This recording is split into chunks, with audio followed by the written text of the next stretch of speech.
These milkmen out here today got no respect. Give me a sec. Hey, I'll be right back, chat. Josh's running late. I got a lot to do. Give me half a second.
It's a black screen, I know. Don't fuss at me, chat. Oh. Josh is not here right now, so we're going to go solo cam. It's going to be a little bit of a chill stream today. That is not what I wanted to click on. I'm not even in frame. Let me turn this music off. Stupid. Chat, what's up? Theology Ninja Jim. Seth, what's up? Jim again. I was going to have something for you today, but my printer didn't work. Basically, what it was going to be was a bunch of papers with black lines across it. Because that's all you're getting today, boys. That's all you're getting. If you get that, you're not getting that. Shocker. Give you a little, it's like when they did that photo op, like 2 months now? Phase 1. We're going to give you the files that you already have. Phase 2. We're going to say we're going to give you files. We're not going to actually give you the files. We're just going to say we are, and then we're going to kind of sidetrack. Maybe drop a little, I don't know, Russia hoax. You want some Russia hoax files? I'll give you some files. I'll give you some. Dude, we know Russia was a hoax. What are you doing? We want the Epstein stuff, not 8 year ago Russia hoax files. Like, come on, dog. The milkman. I feel like you haven't been here, but I'm assuming you just have like 8 different YouTube accounts. Except for those pedophile videos. Well, you're not getting the pedophile files or the pedophile file videos. You're not getting any of it. You're not getting any of it. You're just not. I mean, it's what, 3 o'clock? They got 2 hours. They got 2 hours to release something. Not going to happen. Not going to happen. Malarkey in the chat today. It's hot outside. Yes, it is El Hato. What's hot? Caliente? Nope. That's spicy. Calor? Yeah, there we go. I'm Mexican today, boys. Because at least they get something.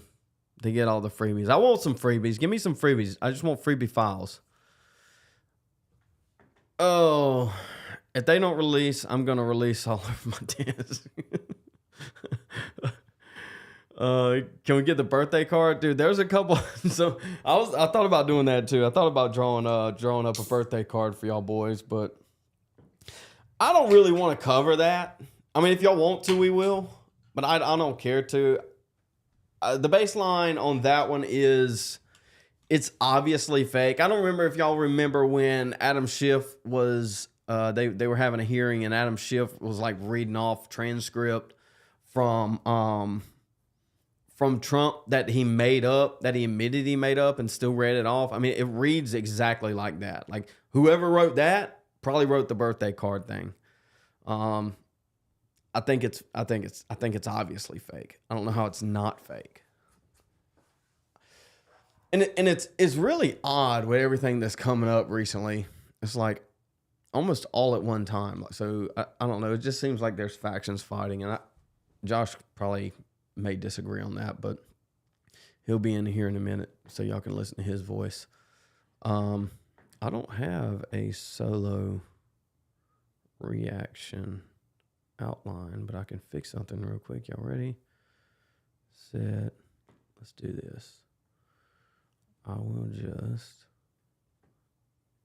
eeny, meeny, miny, ho. Boom. All right. This is Donald J. Trump on his Truth Social. It says, give me a headache, actually. There we go. All right, that's a lot better. This was yesterday. So there was a lot happened yesterday. There was a lot happened yesterday and a lot that didn't happen yesterday all at the same time, which is, I don't know, that seems like what we've been getting all week. I really didn't want to do a black pill stream today, but it's almost inevitable. If there was a smoking gun on Epstein, why didn't the Dems who controlled the files for 4 years and had Garland and Comey in charge use it? Because they had nothing. And this is in reference to him being in the files. And I just disagree with the take. I disagree that if they would have had it and there would have been something in it, they would have used it. I disagree that if he's not in the files, then why isn't he releasing them? It's just none of this makes sense. I know we've been going on about this about a week now, but it's what it is. We gotta do the coverage. This was also yesterday. Are we gonna get the files? Obviously not. Are we gonna get a photo op with some binders? Probably.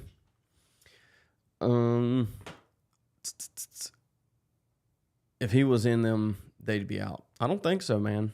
I don't think so. The problem is if he's in them, everybody else is in them too, and so they're not going to release him. But also, if he's not in them, why doesn't he release them?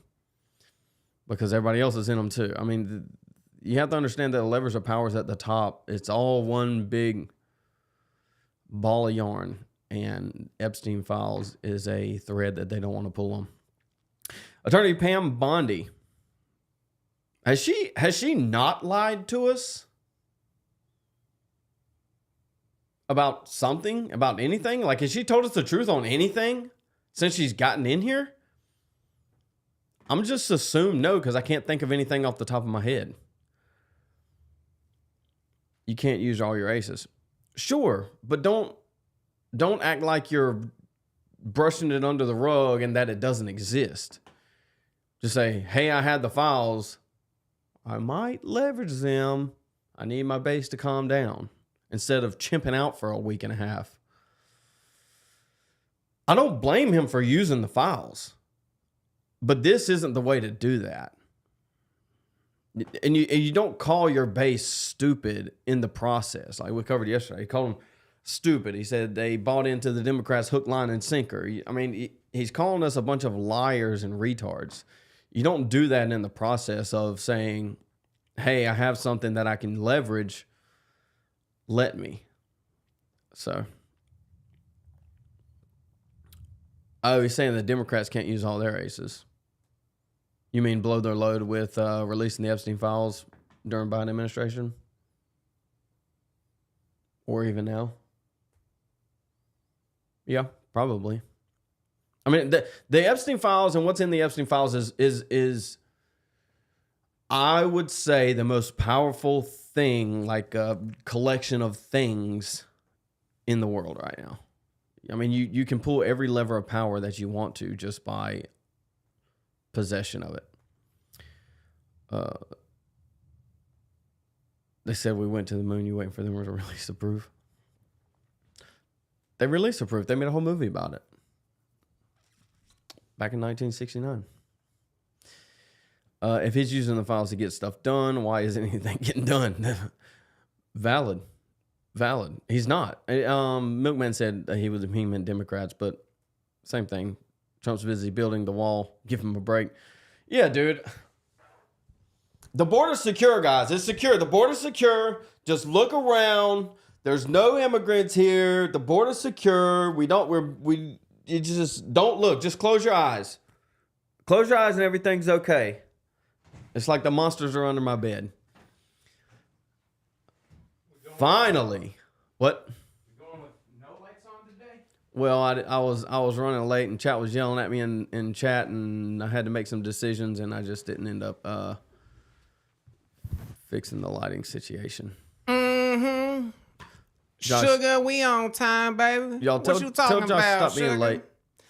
I ain't late, nigga. Oh, I mean nobody. we's on time, man. Don't be throwing that shit in my face. You'll prep my people for 4 billion years. I ain't really covered anything yet. I just talked about what Trump truth yesterday. If there was smoking gun on Epstein, why didn't they use them? Control the files for 4 years in Garland and Comey. You can use it because they had nothing. This is going to be a little bit more chill stream. We're going to try to get through this. We do have... we taking calls? We can take calls later. I'm down for some calls. None of you bastards call in, though, you bastards. But Tulsi Gabbard did drop some files, some Russia Hoax Files. Wow. We really wanted them. At least somebody's doing something. What a bunch of Don't look over here at the Epstein Files. Here's some Russia. Dude, this is what I'm saying. He is not with us. He does not understand his base. He does not. I don't know how much he had to do with the release of the Russia files. I think it just happened. You think they were sitting on that one? Okay, like what, they were gonna release them today anyway, and he's like, oh man, this totally aligns with his narrative that it's a Democrat hoax. You know, it's like, it does. Well, hey, look, the Russia thing was a hoax, so the Epstein Files are a hoax. That equation is retarded. equating those two things are retarded. I mean, the Russia hoax came out of nowhere. That's the Epstein Files have been a thing since like the early 90s. Well, yeah, Trump's retarded. He's an idiot. Such a bad play, dude. President Trump, we are ready to move the court tomorrow and unseal the grand jury transcripts. Well, it's tomorrow, Josh. They got like 2 hours. We're counting down, and they got 1 hour and 45 minutes. Chat, we're going to stay on till 5. If we don't get the files before 5, Pam Bondi lied to us. Donald Trump, based on the ridiculous amounts of publicity given to the Jeffrey Epstein, I have asked Attorney General Pam Bondi to produce any and all pertinent grand jury testimony subject to court approval. Subject to court approval is, I feel like, is carrying a lot of weight here. This scam perpetuated by the Democrats should end right now.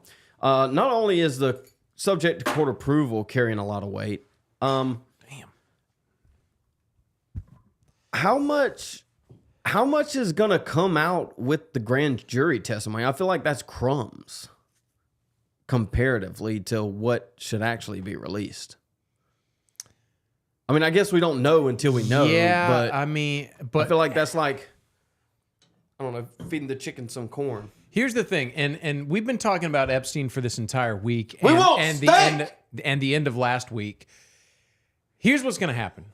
We hadn't talked about this yet, or at least I hadn't voiced it. I don't know about you, but I don't trust anything that comes of Epstein after this, because clearly, as we've stated many, many times throughout this week, Trump is implicated in some way. Even if it's just that birthday letter or whatever, even if it's just that, he's implicated in some way. And what they're doing now is they're weighing their options. They're weighing their options of like, do we stick with the cover story that it's no big deal, or do we give them something? They're figuring that out if they haven't already right now. And if they decide to give us something, it is going to be a lie. We are not, because I don't think they can give us a lie. I don't think they can give us a lie. We were operating on the assumption that Trump. I was with you until the end. I don't think they can give us a lie. Go ahead.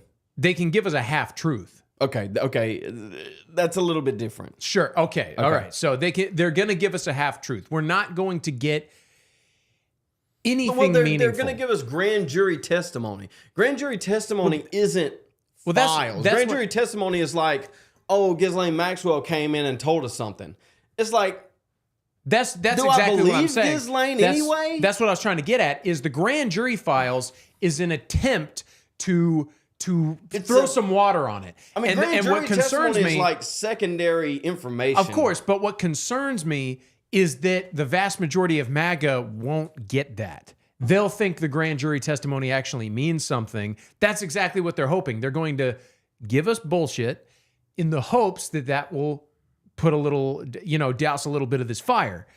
However, in the hypothetical hopeful world where people are like, no, this is nothing, this is not good enough, and they're like, we want the files, they will never, like, the point being is, if the Epstein files have definitive proof that all of our politicians are owned by Israel and every one of them or most of them are child screwers, that's a system crashing implication, right? Let's say hypothetically the Epstein files had system crashing implications. They do.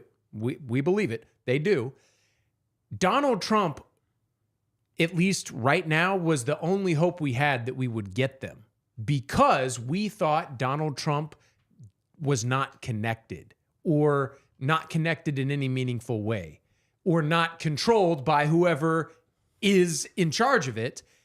And clearly now, that's not the case. So the point is, whatever Donald Trump gives us is not worth trusting. It's not, like, if it were system crashing and he's running cover, Well, you think he's going to give us the?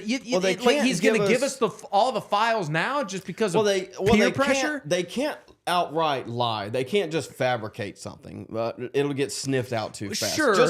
Just like they gave us the raw footage of the jail cell. But what they can do is they can keep giving us nothing after nothing after nothing in the hopes that it will just burn out. To a point. And this is my timeline. I kind of factored this in a little bit.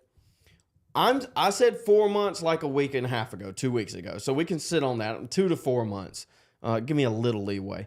But I think you're exactly right. We're going to get a little bit. We're going to get grand jury testimony. We're going to get raw. We're going to get fabricated raw video footage. We're going to get I don't know, some other pieces of a pie that doesn't matter, right?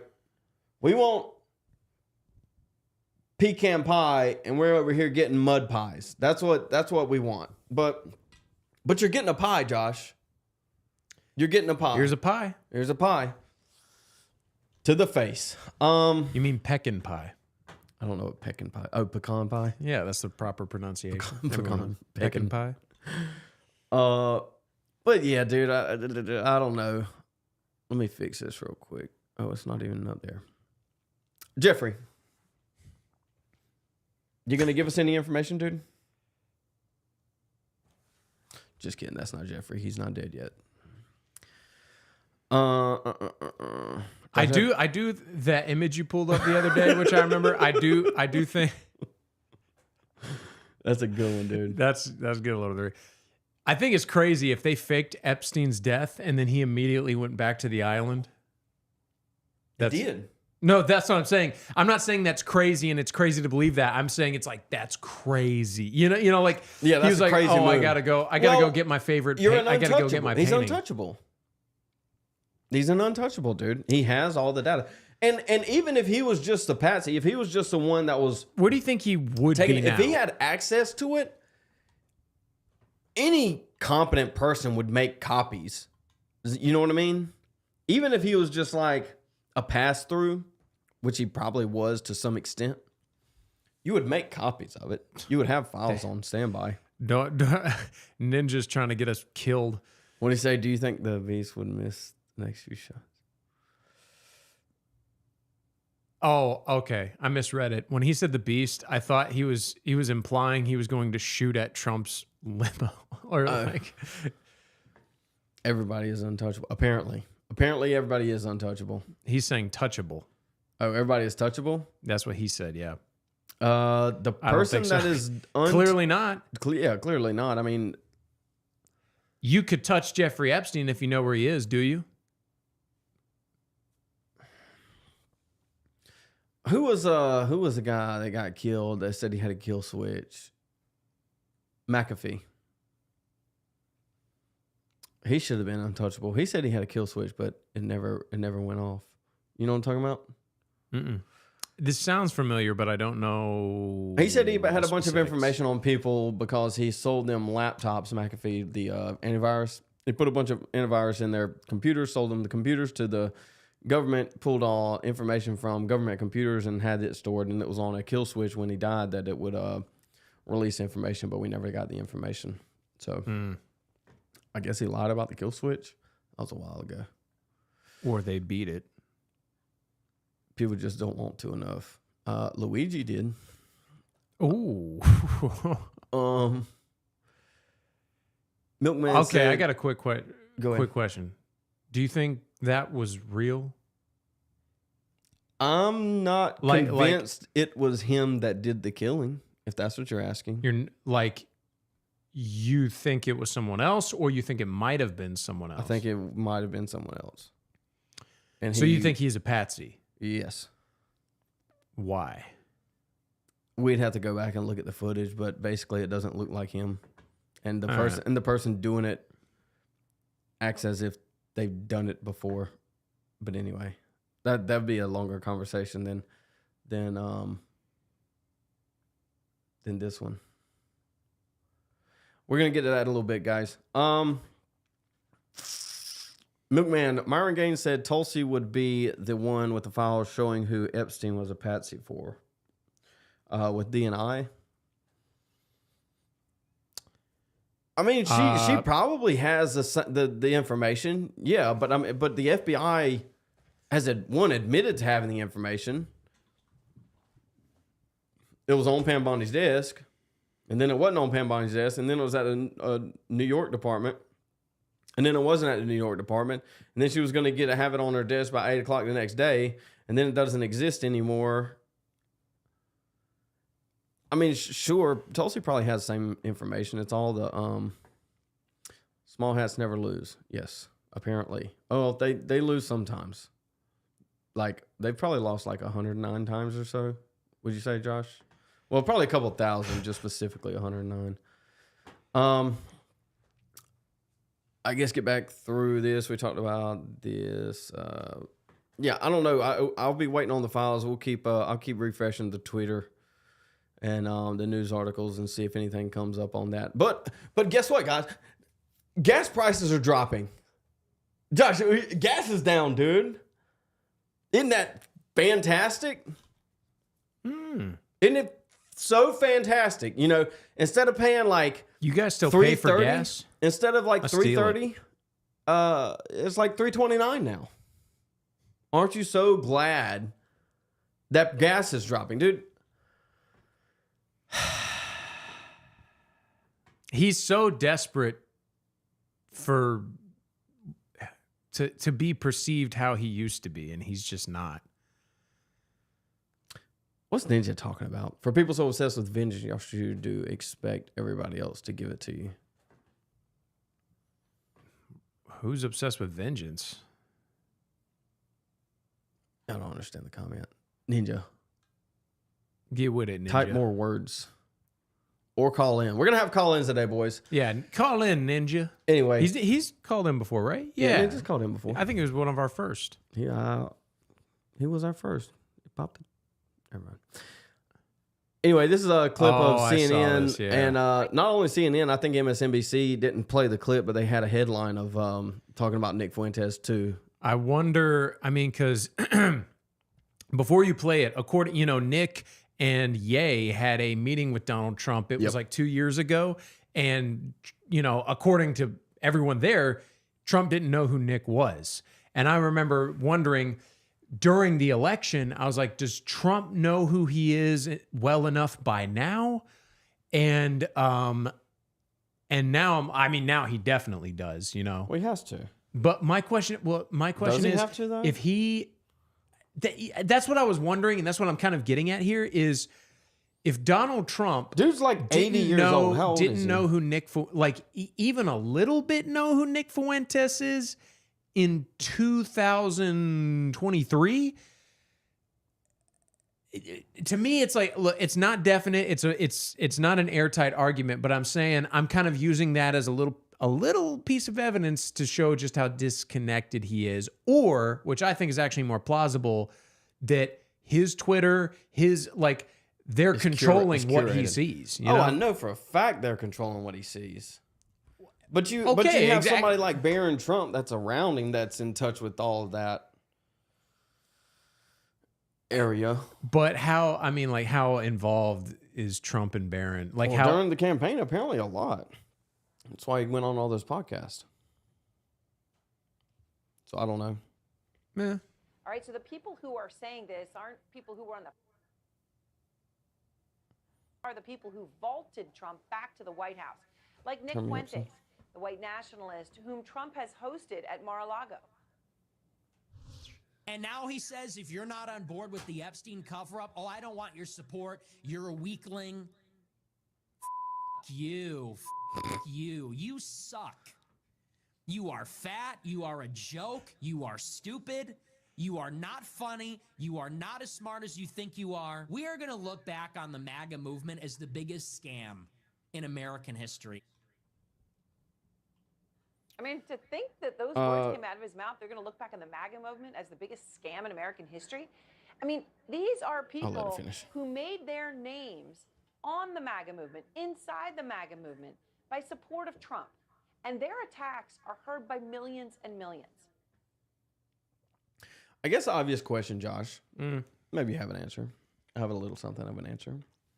Why would CNN play a clip of Nick Fuentes? So CNN, in this case, the very surface level take is because he's being critical of Donald Trump. Yes. Do you think there's something deeper to it? Because to me, I'll tell you. To me, thinking about it from the Jewish perspective, which obviously the Jews have more of a control over. Detrimental to the right. They think Nick is detrimental to the right, and so that's why they push. Not only is his a bad take on Trump, but they probably think largely he's a. Okay, because to me, I was thinking, why would they do this? Because it seems to me like Nick is one of the loudest and best critics of the Jews out there. Why would they let him be, like, Ben Shapiro won't even say his name hardly. Why would they show his clips and say his name on national television on CNN? And I think A, because Jews have more of a control over conservative media, and B, like you were just saying, this sours his name in the conservative avenue that hasn't heard of him yet. That's not aware of him yet. They could be also could be leveraging their hate from the right to apply more hate to Nick Fuentes by playing his clips on the show. Well, yeah, and Does that make sense? Of course, they cut into the most bad Trump bad take. Like you're ugly, you're stupid, you're fat, instead of saying why he's saying those things, like where he articulates how much of a betrayal this actually is. I mean, as a general, I don't mind it. Oh no, I think this is actually a positive development, but what we're doing, like, we're psychoanalyzing. We're trying to figure out what they thought by this. Yeah, I don't know. This is because it is funny. The boomers won't get it. The Epstein Files. Fuentes wrote on social media, quote, "So now Trump is claiming the Epstein Files are a Democrat hoax? LOL." This is MSNBC too. So there was I actually might play it here in a minute. The Babylon Bee did a video on this today. They just dropped it where progressive goes back in time to kill Hitler, and then they have this conversation, and it's like, oh, we're the same, trying to play horseshoe theory against us. But if we have time, I could probably break that down today. I don't agree with horseshoe theory as a law, but I do think there is something there that it's not necessarily horseshoe theory, but it is in some way could be perceived in that way, where if you go far enough right, you're left. Yeah. Where it's like they appear to be opposite. Yeah, I mean, I don't view politics on a I guess it would be one dimensional line. In order to get the things you want, we have to have a moral population. Absolutely. How do you have a moral population? Deport all the immoral ones and incarcerate the others. We can start there. That's a good start. Think that's a good start, Josh? I was off the dome piece. I don't even know what I have lined up today. So whatever comes up, boys. Sorry. This is 10 years ago, Mehdi Hassan argued that he was indigenous to Britain because he was born in London. He expressed a genuine outrage at the idea that he was not indigenous. Now he reacts with mocking a contempt towards the idea that white Americans can be indigenous to America. Why? Let's see. Concept of an immigrant. Well, am I an indigenous Briton? Were you born here? Yes. Then you're Briton, yeah. Okay, so it's people who are born here indigenous. That'll do, yeah. I mean, okay. So here's my question. In your book, you say that in the 2011 census, it was revealed that the indigenous British had become a minority in their own capital. The census showed that 63% of the population of London is born in Britain. The only way you can get a minority status is if you're white British. Then you're a minority in London. Okay, but so British born. It's a phrase you've used in many interviews, many articles, in the Daily Mail, in the New Statesman. Then you can look to the second generation. I mean, this is not... No, I'm asking a simple question. Is that wrong? It is wrong, isn't it? In your book, you say that the indigenous British are a minority in their own capital. They're not. 63%. If you want to score a point, then... I'm not scoring a point. I'm asking a professor of economics, did he get a quite glaring error in his book? No, I and didn't. Repeated in the No, Daily I Mail, didn't. and repeated in the New No, I Statesman, didn't. and repeated in the No, Economist. I did not get a glaring error. Right? Okay, well, correct It's me a then. perfectly meaningful statement, but the use So of the explain word... the meaning to me. This is the first time I've seen this clip. Dude. The pompousness is deafening, dude. This guy needs to be some taken clearly out back, seething dog. Brown getting all pissy because the Ubermensch is about to school him. Because The word yeah. indigenous. Let's play the rest of it. Right? There are various definitions you can have. I asked you for one 2 minutes ago, Yeah, and you said okay, and I gave you one. Right? So that doesn't apply to this. The one No, you it gave certainly me, doesn't. Certainly doesn't apply to that. Right? So what does it apply to in this context? It applies to the second generation. The second generation, I'm not indigenous now, according to this sentence. Then, absolutely, yeah. So am I or am I not indigenous? The lineage of settlers. What year was that? You said it was I 2011? said 10 years ago. I don't know. 2015? The Yeah, probably. quality is, I feel like 2015 would be better than that. Anyway, this is a Jubilee that just happened yesterday. It's the same guy. The same guy, and they're gonna. I guess they're gonna release this next week or in a couple of days or something. But this is some clips. This is the one with Pine Sap too. Yeah, I've seen it. Oops. lineage of settlers from the 1500s. So You don't look very Native American to me. I am Native American. Whites not. are Native Americans. What are you Sorry, talking about? you're not. What are you talking about? Lineage of settlers. That's a really short clip. I wish I would have played the whole thing. I bet it's on Jubilee. Hold on. I feel like, I mean, I haven't watched the whole thing, obviously. I've just only seen the clips, but I feel like they could have done a little bit of a better job going at him, especially with the stupid face he's got.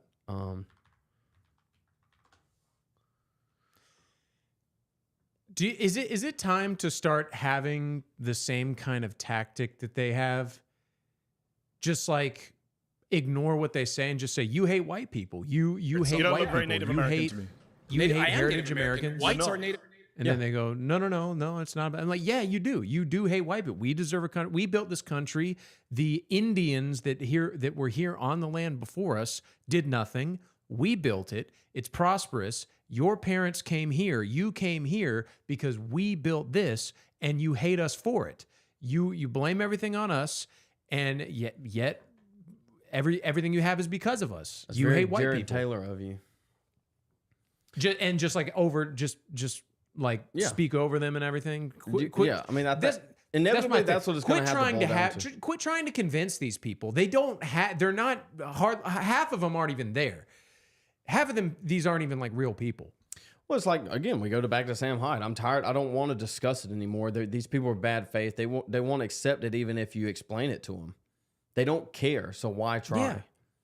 Yeah, I mean, you're exactly right. And it's simply just start with the outcome. Is there any world in which this brown guy, who's like for 1,000 years he's been criticizing white people, you're going to explain to him, well, here's what nativism really means. Here's what the definition between a nation and a country. That any argument is going to convince him. His whole position is based off of antithesis to white people. Chad, I went on Jubilee a while back and tried to find one of these to submit a application for, but I guess it was already past this one. They really just wanted a bunch of gay guys when I was looking, so I couldn't apply for that one, Josh. You could wait. I couldn't apply for the gay guy one. Anyway, there was a gay guy. Say the Jubilee had opening for it was like one straight dude versus 5 gay guys or something, some stupid retarded like that. Oh. But anyway, I'm gonna keep an eye out on some of these. Hopefully, I'll keep applying to it and see if there's anything there. And you can Voting catch me on the chumps. next season of Beast Games. Beast Games. I'm doing the Beast Games, bro. I want to In do one the word, Beast white Games. supremacists have a secret plan to wait for everything to collapse before they rebuild everything. What? I think he's joking. There's I think no way he's being serious. I don't know. I don't know about that one, Jack. Votes appear and disappear with a single keystroke. Yes, exactly. Voting doesn't matter anymore unless it is fixed, and which means elections don't matter anymore unless Donald Trump fixes them because, well, they don't matter anymore. So, it's what it is. And they were faking gay to begin with, so. Let's watch this from the beginning. I just want to analyze it real quick. Come on, dude. Play.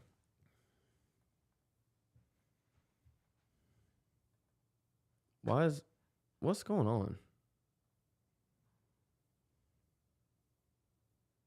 My family lineage is settlers from the 1500s. So You don't look very Native American to me.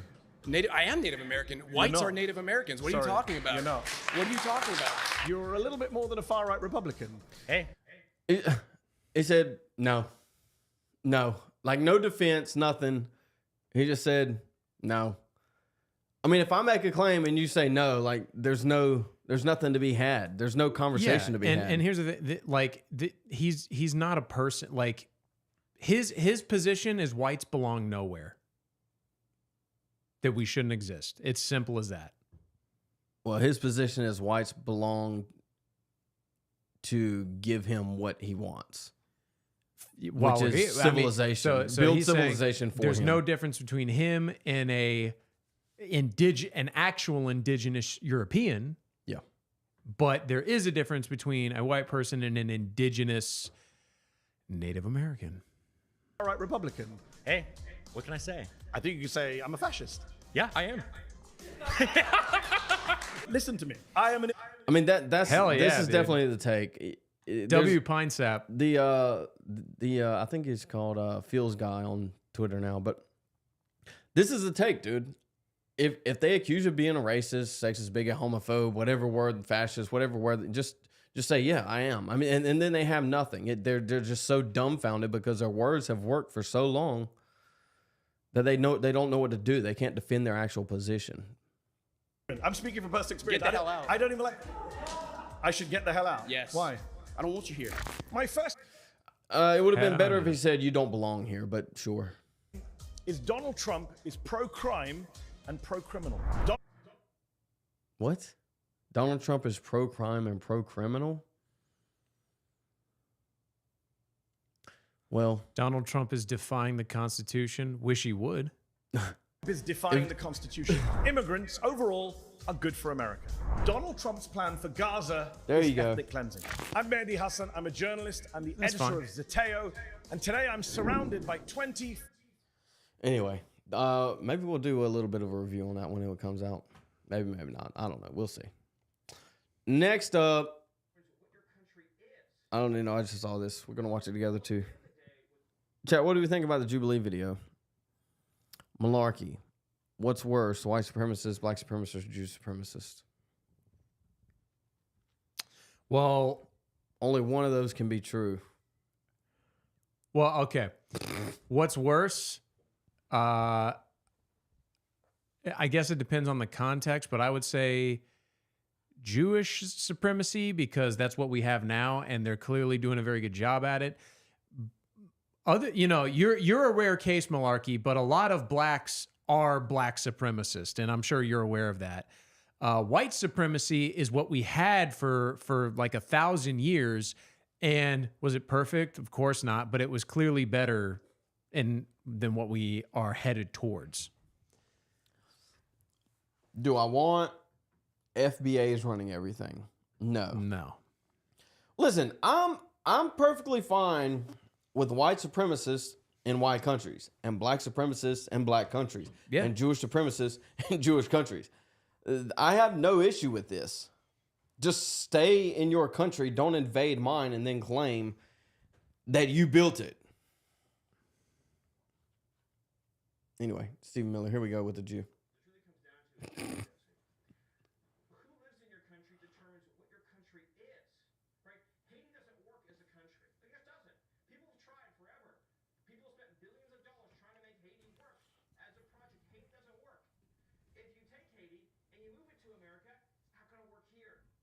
Somalia doesn't work as a country, has never worked as a country.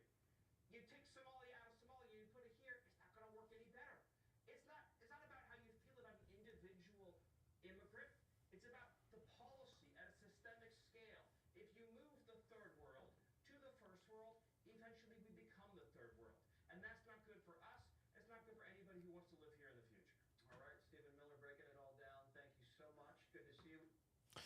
Yeah, Stephen Miller's exactly right. It's basically what I just said, just in reverse.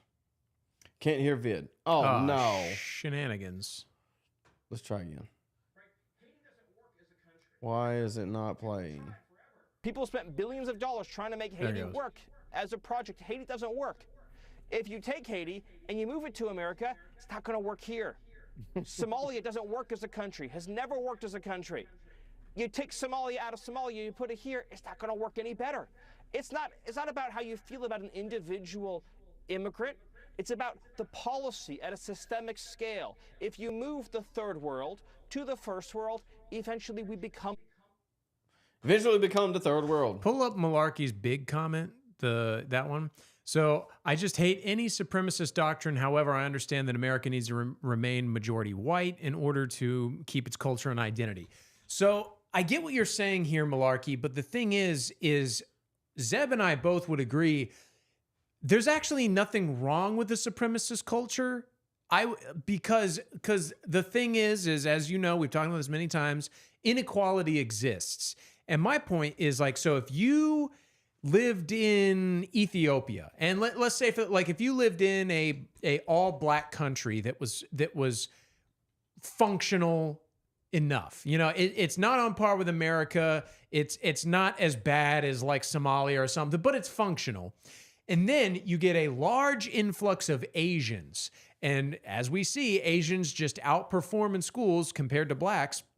And if the Asians moving there are, due to their own prowess just en masse, more qualified than the black natives, should they therefore take over the positions of power simply because they're more qualified to do so? I'm actually okay with this hypothetical at Wakanda, you know, this black country, suppressing the Asians, even though they might be on paper outperforming them, because it is their country. It is the Wakandan country. You know what I mean? So, and that's what I'm saying here is it's like if freaking aliens came down and they were moving to America and they had like, each of them had 600 IQs and they of course are acing all the tests. They had the best political theory and doctrine or whatever, and they were replacing us in government.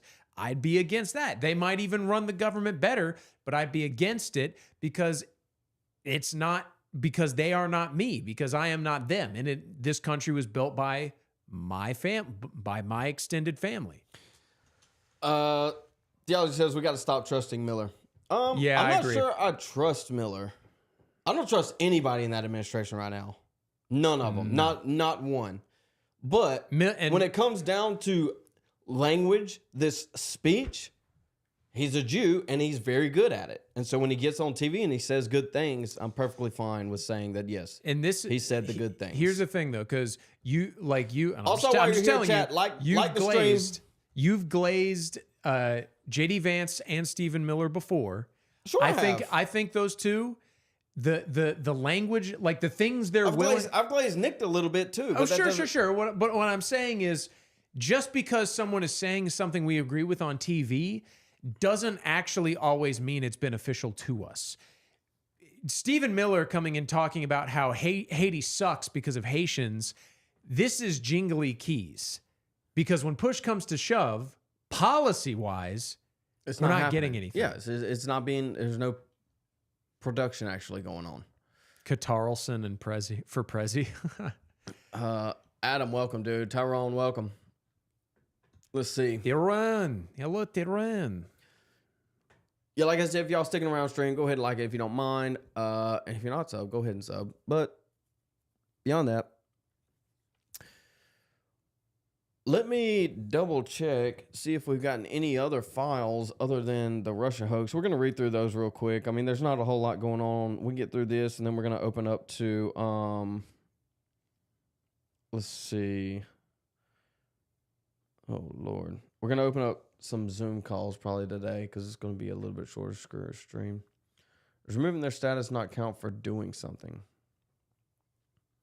Removing what status? Miller's been anti-Brown since high school. Yeah, we played a video of Stephen Miller yesterday from high school.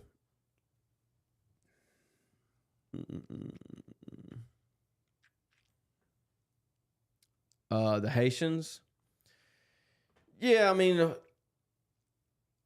I mean, if you remove their status but don't deport them, what's the point? I mean, yes, it counts as doing something, but does it? Where was I at? Oh, here. All right, we're gonna listen to this Tulsi Gabbard thing. I just saw this come up. I mean, obviously, it's just it's some crumbs to keep the people happy for a little while, but we're gonna listen to this real quick while we're here. Come on. I don't even have that many tabs open today. Intelligence community has been eroded and undermined really for decades. There have been intelligence failures, abuses of power, weaponization and politicization of the intelligence that the community provides. You talked about some of the examples of the things that our team that is made up of some of the most talented intelligence officers across the community who love our country and who have been so disgusted and betrayed by leaders who have weaponized it to serve their own political or personal interests. You've gone down a list of many of the things that we're doing. I'll mention a few here. First, you're right. It's not just as simple as saying, okay, hey, go and find these documents. We'll declassify them and release them tomorrow. As you can imagine, the more we dig, the more we find. And we see how people are sometimes, in some cases, resistant to providing us with those documents. In other cases, they have been hidden with the hopes that no one would ever find them. Related to the Senator Kennedy assassination files, the MLK assassination files, unlike the JFK files, these have never been scanned. They've never been digitized. These are pieces of paper, hundreds and thousands of them, that have been sitting in boxes at the National Archives and Records Agency. So we've had over 100 people manually scanning every one of these pages, preparing them to fulfill what President Trump promised the American people: maximum transparency and the release of these files that have never been released publicly before. We're not stopping there. We know that not all of those documents have been turned over to the National Archives Agency, and so we've got teams out there going and searching in warehouses at the FBI, at the CIA, and other places to uncover related documents that for one reason or another were never turned over before. So President Trump... Okay, blah, blah, blah, sorry. Very serious, obvious... Blah, blah, blah, blah, blah, blah, blah, blah, blah, blah, blah, blah. All right, we don't have any Epstein files yet. It's 4:00. They got an hour to drop it. Guess what these idiots just posted? Oh no. It's on the other screen. Let me Josh. Yes. Tulsi W. Kinda. I mean, not really. I mean, we already all she's saying is that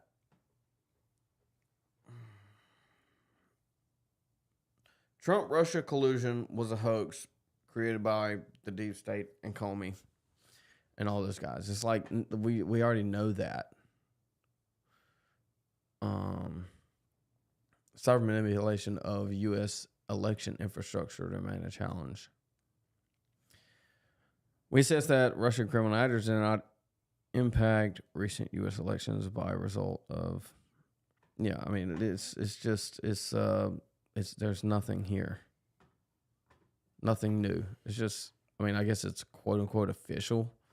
It's like we know what's in the Epstein files. It's just not quote unquote official yet. Mm-hmm. But the problem is, what's going to happen to? I think somebody commented right here a second ago. The people involved must be arrested for treason, right? So, okay, it happened. Now what? Now what? Can we go back and undo it? No. Can we turn back time and say, oh, Trump should get all this time back to do what he needed to do during his first presidency, which he was tripping over Russia collusion the entire time? No, we're not going to get the time back. We're probably not even going to get any kind of prosecutions. I mean, it's exhausting. Like, are we going to do something about it or what? Stacking Coins said, had to remove status first. Yeah, but that was like a month ago, wasn't it? I mean, guys, like, and somebody like Stacking Coins, the rationalizing how this is all part of the plan. Like, at what point would you think that maybe Trump's just a screw up or doesn't care? So ICE got like real. a 10x funding. How long is that gonna take to kind of get the ball rolling, if it's gonna get rolling at all? I don't know. I mean, maybe. I mean, you could maybe make an argument from that, but I don't know. It's exhausting. I mean, nothing's gonna come about this Russia collusion. I mean, they've been sitting on these files for 6 months. It's not like they just found them. They knew they were there. They knew what was in them. No prosecutions have come. They just now released them. We've been getting lies from Pam Bondi, Bongino, and Trump. Yeah, well, that's what I was saying at the beginning of the stream. It was like Pam Bondi said that we would get the files today. Has Pam Bondi not lied to us yet? I mean, she's the one that created the entire debacle with phase 1. Which we said we were never going to get the Epstein Files to start with on this show. Like literally hours after that came out. Yep. What's it? 4 months later? Still don't have it. I mean, I'm gonna keep looking for the files. I don't know. They posted this video yesterday. We were talking about the Butler thing. I figured I'd pull it up. Somebody sent it to me or tagged me. Hi, Calvinist, I think it was. Anyway, I guess if we can analyze this real quick. I know we talked about it yesterday, and then I'm going to open it up to call-ins. But they're making the argument here that odd behavior shows how they staged the famous photo. Sure, it's odd behavior. I'm not sure that it was for staging the photo. Could it have been? Possibly. I don't deny that premise. Well, but it would also be a staged photo if they had blown his head off too. And so you have to play these things together. I mean, there's no way to know. There's no way to separate. I know they kind of go through like lowering the flag and stuff here. We'll watch it real quick.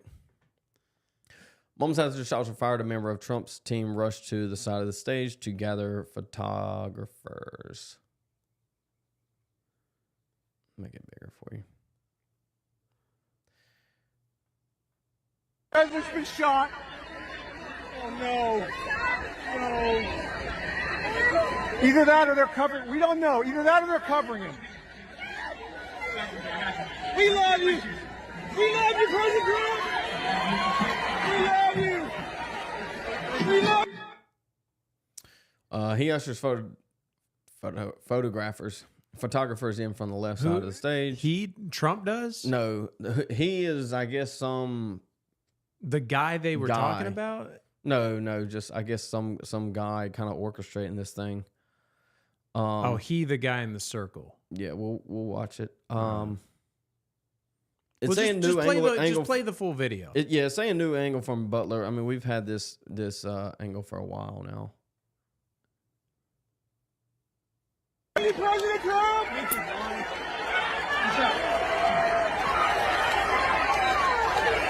love you! Yes! Yes! Yes! We love you, President Trump! No! Oh, no shot! Continue to move the photographers in position with the help from his colleague.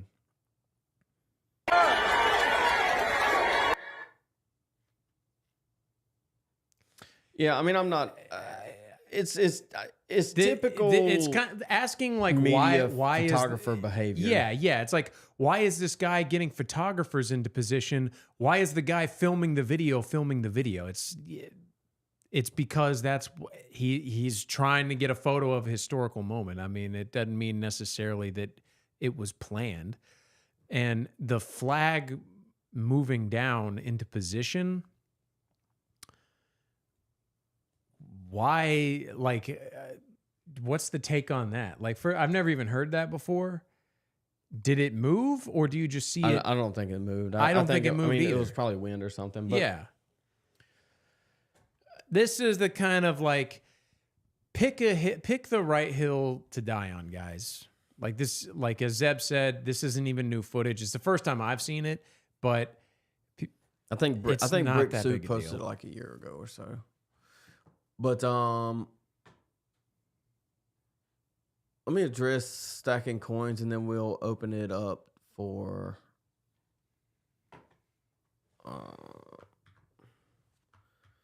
Zoom calls. We can talk about whatever you want to. We can talk about it. Stacking coin says, I mean, I understand your gents want to break laws and destroy our Constitution for your goals, but I'm not. Our government takes time piled on by millions of laws. Shit takes baby steps to unravel. Took decades to get here, guys. It will take just as long, if not longer. I mean, I just completely disagree. You don't unravel laws. You don't undo laws. They're never undone, right? I mean, the Constitution has already been usurped through something like the Civil Rights Act, right? We don't have freedom of association because Civil Rights Act is 1964. I mean, we can go down the list continually.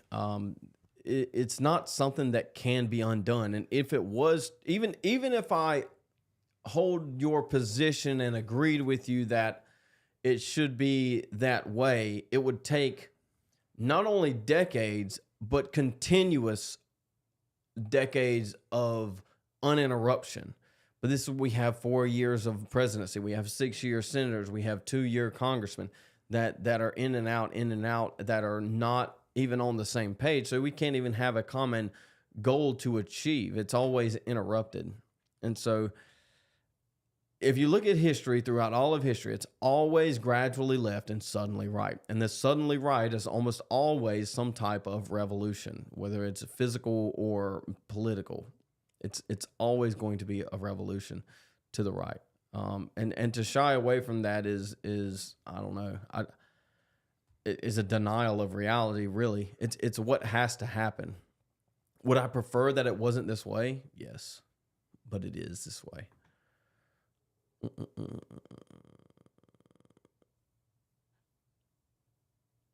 This one where he said photo. The photographers was intentional. Ninja, I'm not that dumb. Kansas just undone 17 laws and had to veto the governor on 8 of them. Exactly. What's he talking about? Undoing laws. But that's also on a state level. Good ones or bad ones? I don't know what's going on in Kansas. I think it's largely irrelevant. State level is not the same as federal. Exactly, decades, just like what they had to go unrivaled, which is why I said it takes longer to undo revolutions hundreds of years ago. It's 2025. Wars aren't fought with blood mostly anymore. Well, they are actually fought with blood. All wars are eventually a war of attrition. I'm not sure. I mean, you can call in if you want to, and we can have this discussion. There's no pathway to fix America that doesn't involve revolution.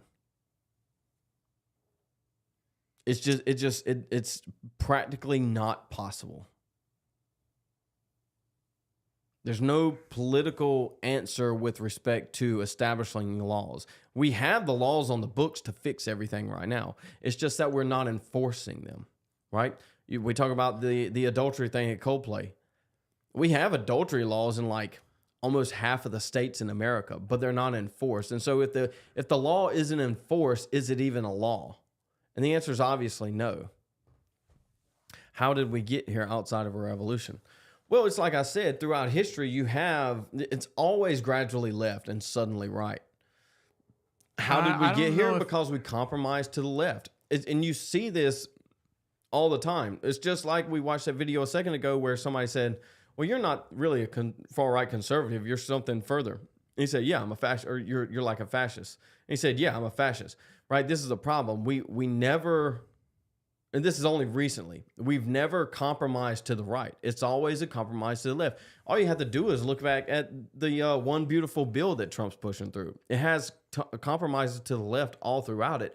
Why should we have to compromise with a Republican Senate, a Republican Congress, and a Republican presidency? We shouldn't. There should be no compromises to the left, yet we have them. Why? Because we are weak when it comes to this thing, because Hitler bad, basically. This is the post-war consensus. Hitler bad, therefore any compromise to the right is fascist, and we should never compromise to the right for any reason. And we should always compromise to the left, even when it's not necessary that we compromise. Could the slow slide left not be planned, or is it nature? Just wondering. It's a little bit of both. I mean, there's obviously a usurpation that's going on, and it has been going on for a long time. I just mentioned the post-war consensus. Post-war consensus just meaning I back it up to World War I, but largely it's World War II and this idea that Hitler bad. This is what the foundation of America is, or really just Western society in general, is that Hitler bad and we need to protect the Jews. That's the foundation of everything. Whereas prior to that, what I would call Christendom, was Jesus Christ good and the Bible is the word of God, and we should have blasphemy laws and adultery laws and enforce those laws and everything, all the way up to capital murder or capital punishment for murder and rape. I mean, these are different things. But to say it is one or the other, I think is wrong. I mean, I think it's just, it's both. It is natural and it is planned. So planned long-term revolution. No, I no, there think so. is no long-term revolution. I disagree with you on this one. I think we cannot line, infiltrate. No, we cannot infiltrate the universities and things like that. We don't even have the organization to elect some form of a right, more authoritarian person into office. We don't even have that kind of vote, much less a 50, 60 year long plan of organization to infiltrate. Because they infiltrate us. It's right now. Because that is what they do. It is their nature. It is not our nature to infiltrate. This is what you must understand. Yeah, no, that's not true. How not? What kind of a question is that? How not? Is it like how is it you not, said yes, I said how no? How is it in our nature to infiltrate? It's not in our nature to. There's a stupid fly. Is that the same fly? I think it's the same one from yesterday. I'm gonna shoot him. Like revolution shooting. Here's the thing, and here's the trap I think you kind of fall in, is when some people wake up on the race realism thing, I think they almost fall into the trap of like total determinism, which I know you would not say you do, but it's like it's not in our nature. You could say it's not in white people's nature to be passive aggressive. It's something that's at scale. Infiltrate, like, so like, you know, because then we're talking about like infiltration at what? Like, it's not in white people's nature to infiltrate things. What makes you say that? We're not communist by our nature, right? This is, I mean, what? What's communist? I mean, help me out here. Communism is virtually, I guess I'm alluding to the Bolsheviks, right? So this is the Red Revolution was from a Jewish infiltration and taking over the systems, right?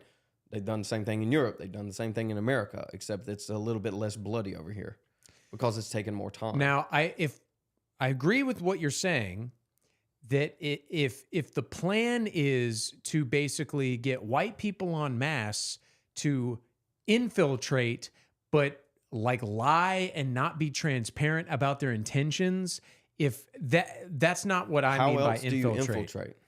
By being active, by not running away from the problem. The problem is that people are running away. People are not being involved. Now, what I'm arguing for organization, which we don't have and we are not capable of. But it will happen. How? We're not capable of it. How do you say will? How do you say will happen? I'll tell you why. Because when I was a kid, there was no sense at all in your average person of a racial identity in white people. Yeah. There is now. And that's in our lifetime. And it will only grow because things are getting worse. That will only grow. And like we've said it before, there will be a revolution. And I don't know what we can only speculate as to what that means. Even if it's just in the minds of your everyday average white person, where basically there will be a day where every white person alive in America will be just as, if not more racist than people in the 1800s. The question is, will it be too late? That's the main question. Because... yeah, I mean, I agree with you. And I'm saying it will be too late. So then what are we doing here? And what's the point? Well, you're saying infiltrate, but infiltrate doesn't mean... when I say infiltrate, I think we agree on, I'm not saying, okay, I'm going to become the president of Harvard and I need to basically pretend to not be racist my entire life and lie and lie and lie and lie and lie and lie until I get to the final mode and then mask off I was a racist the whole time. If that's what you mean by infiltrate, yeah, that's not in our nature. We do not have that Jewishness in us. Mm-hmm. But infiltrating, as in maybe infiltrate or recapture, that is possible. How would you recapture the mayoral seat of New York City? Run for mayor. Oh, I'm sorry, of New York. Of New York? Yeah. I was thinking Minneapolis. Okay, Minneapolis too. Well, you can't do that right now. Here's the problem. Is because here's the problem, and I've talked about this before. So let's just let me answer your question. In Minneapolis, for example, or New York. We can even use New York for an example. You need people that are willing to lay their lives down for this. And it might not be good enough right now. But if, and this is what I was saying about Trump on Wake Up Carolina, if you have people that are willing to do whatever it takes, including sacrifice, to achieve the goal, it is possible. And sacrifice means a white nationalist, someone who acknowledges race realism, and you wouldn't even have to do that. If you were a white person who ran for mayor saying, this is not New York, all these brown people here are not New Yorkers, I'm running for real New Yorkers to bring them back, they would lose. No, they wouldn't.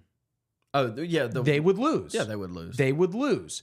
But he would be out there. He would be seen. And it would galvanize people. And then the next guy that would run on that issue would probably lose too, but he'd have more of a chance. No. And that, what do you mean? Like, so here's why. Because we are a tolerant people. It is in our nature to be tolerant. They are an intolerant people. They meaning everyone outside of us.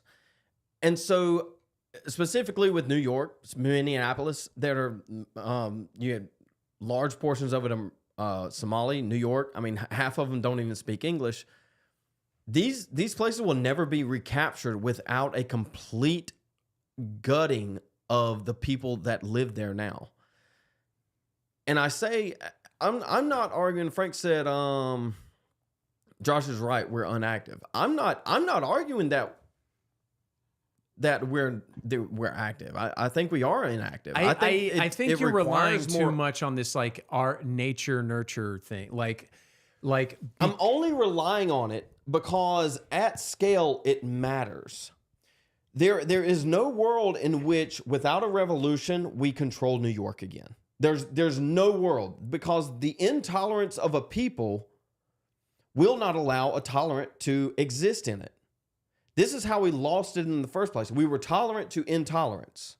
And so we've lost it. And it will continue this way. This is why we keep saying it's gradually left and then suddenly right? The tolerant are tolerant until there's no way they can be tolerant anymore. And so this is when revolution comes. And so I'm not saying that we can't take it back. I'm saying that we don't operate the way they do, and there's no way in which we can go be. I'm not saying don't do this. I'm not saying that. I'm saying it's not a retaking strategy.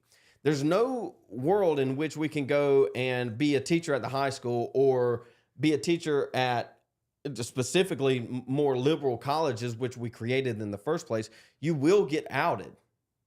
And they will not allow you in there. Yes. I do agree and you that can't it's not gain ground that way. It's not a bottom-up change. Like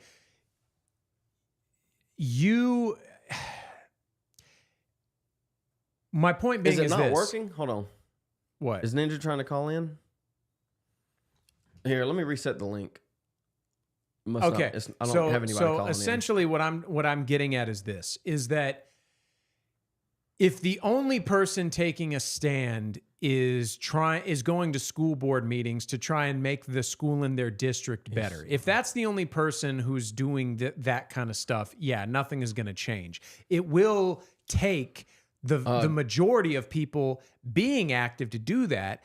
And so how will that happen?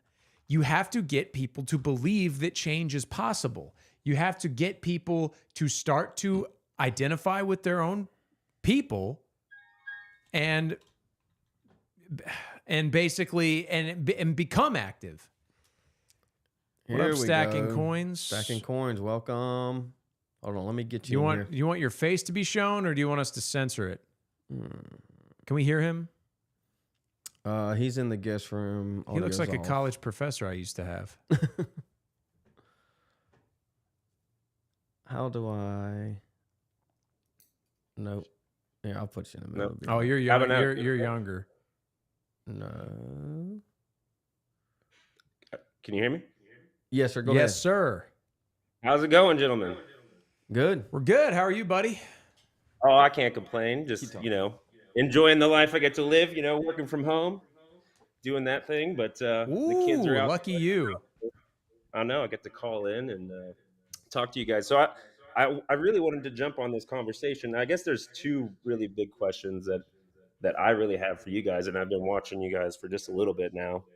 But one of my major questions is, what is the ultimate goal? What is it that you want? Is it America that you want? And what is America to you? That's a good question. That's a good question. Well, I posted something on. I'll hopefully this will answer your question.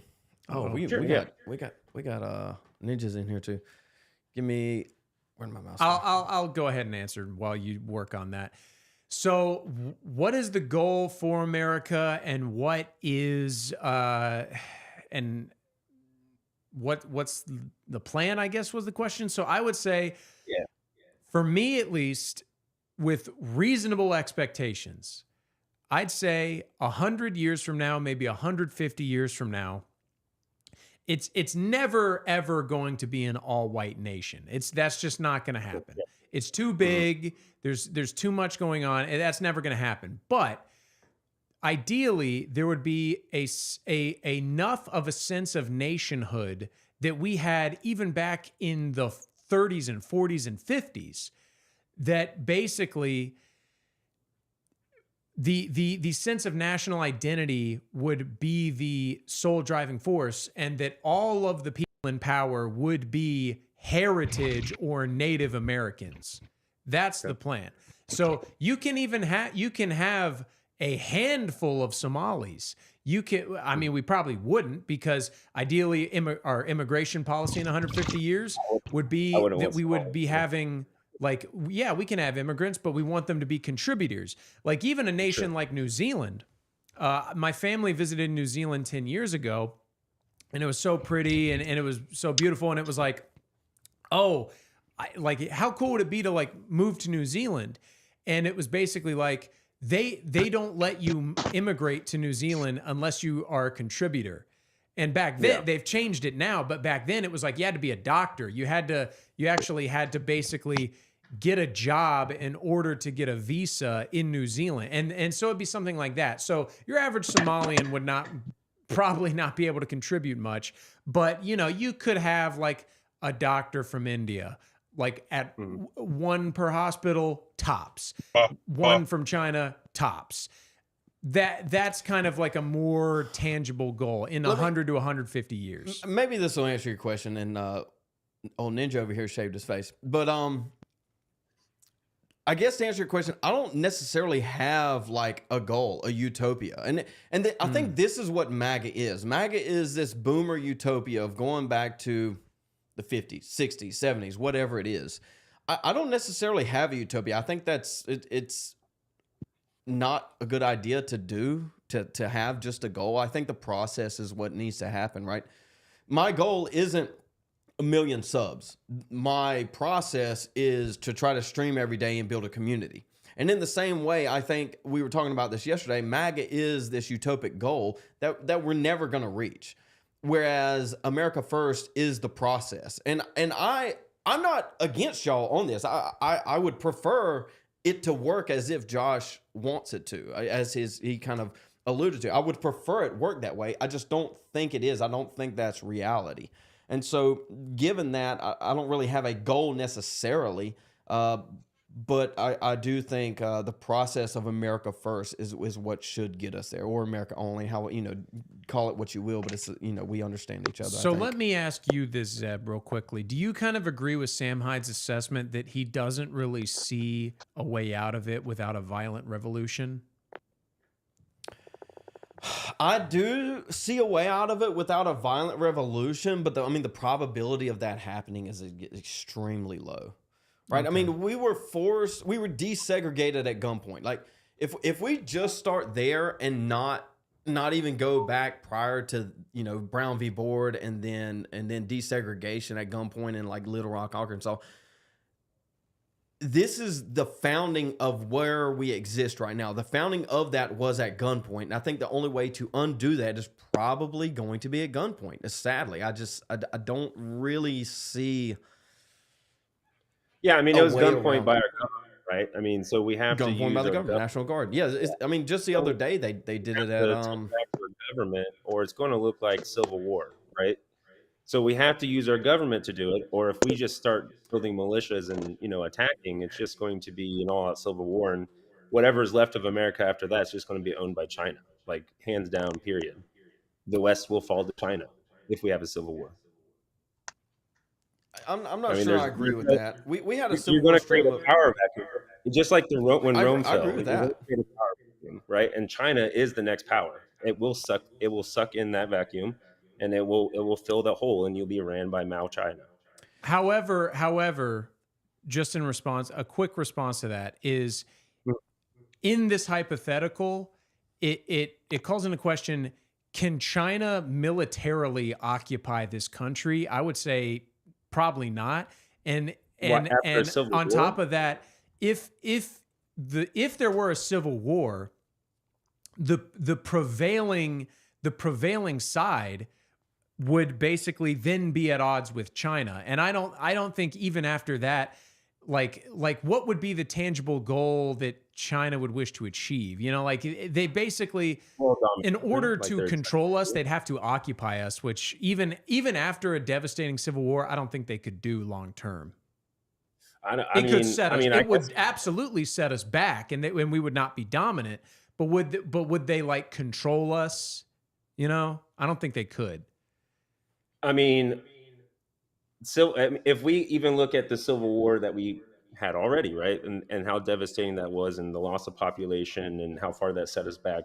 Now add nuclear weapons into the mix in your own United States of America, you're devastating whole populations. And at that point, it wouldn't about be taking America. They have the world already, right? They don't need to infiltrate America. They have it because they own the world, because America's destroyed and wiped out, right?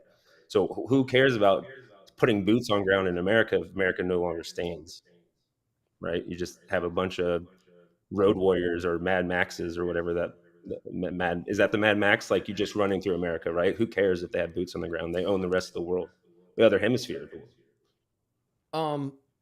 Let me get a sentence or two out, and then I'll give Ninja a second. We did, like I said, we did a stream on kind of focusing on the Civil War a while back. I don't think, even if we had an all-out Civil War, and we can kind of dive into this in here in a little bit too. The infrastructure that is America doesn't just go away. Even if the government falls, we still have an infrastructure that's going to last beyond that. And so I don't see, I mean, you alluded to Mad Max, you know, I guess it kind of paints a vision. I don't think you believe it's going to go fully sub-Saharan African over here, but No. it's going to be more regional, but you'll still maintain some type of infrastructure, right? I mean, this is the Western world.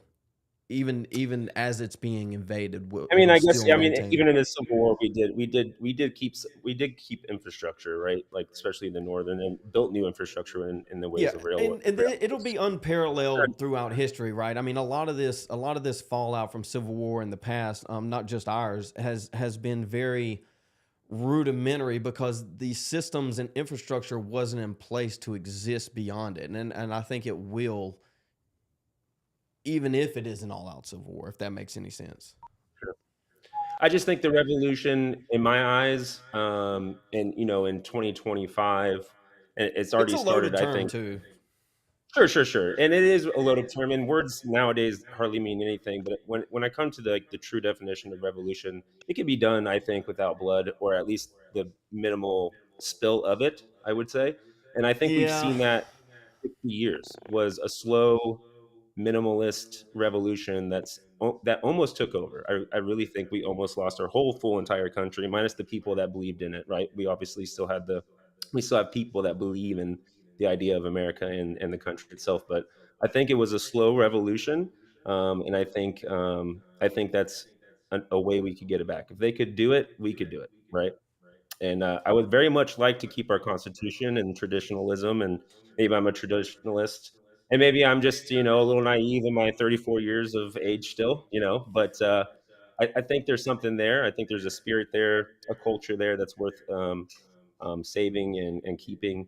And I think I agree a little bit more with Josh with like, I know like the utopia isn't going to ever exist, and we're never going to not be at least a little diversified because of the world we live in. But I would very much like our revolution to happen and to fulfill all those needs that we're looking at. I also agree with segregation and stuff like that. So if we could do it that way, I would much prefer that. But I'm also willing to stand by my brothers, and that's what it'll ultimately come down to.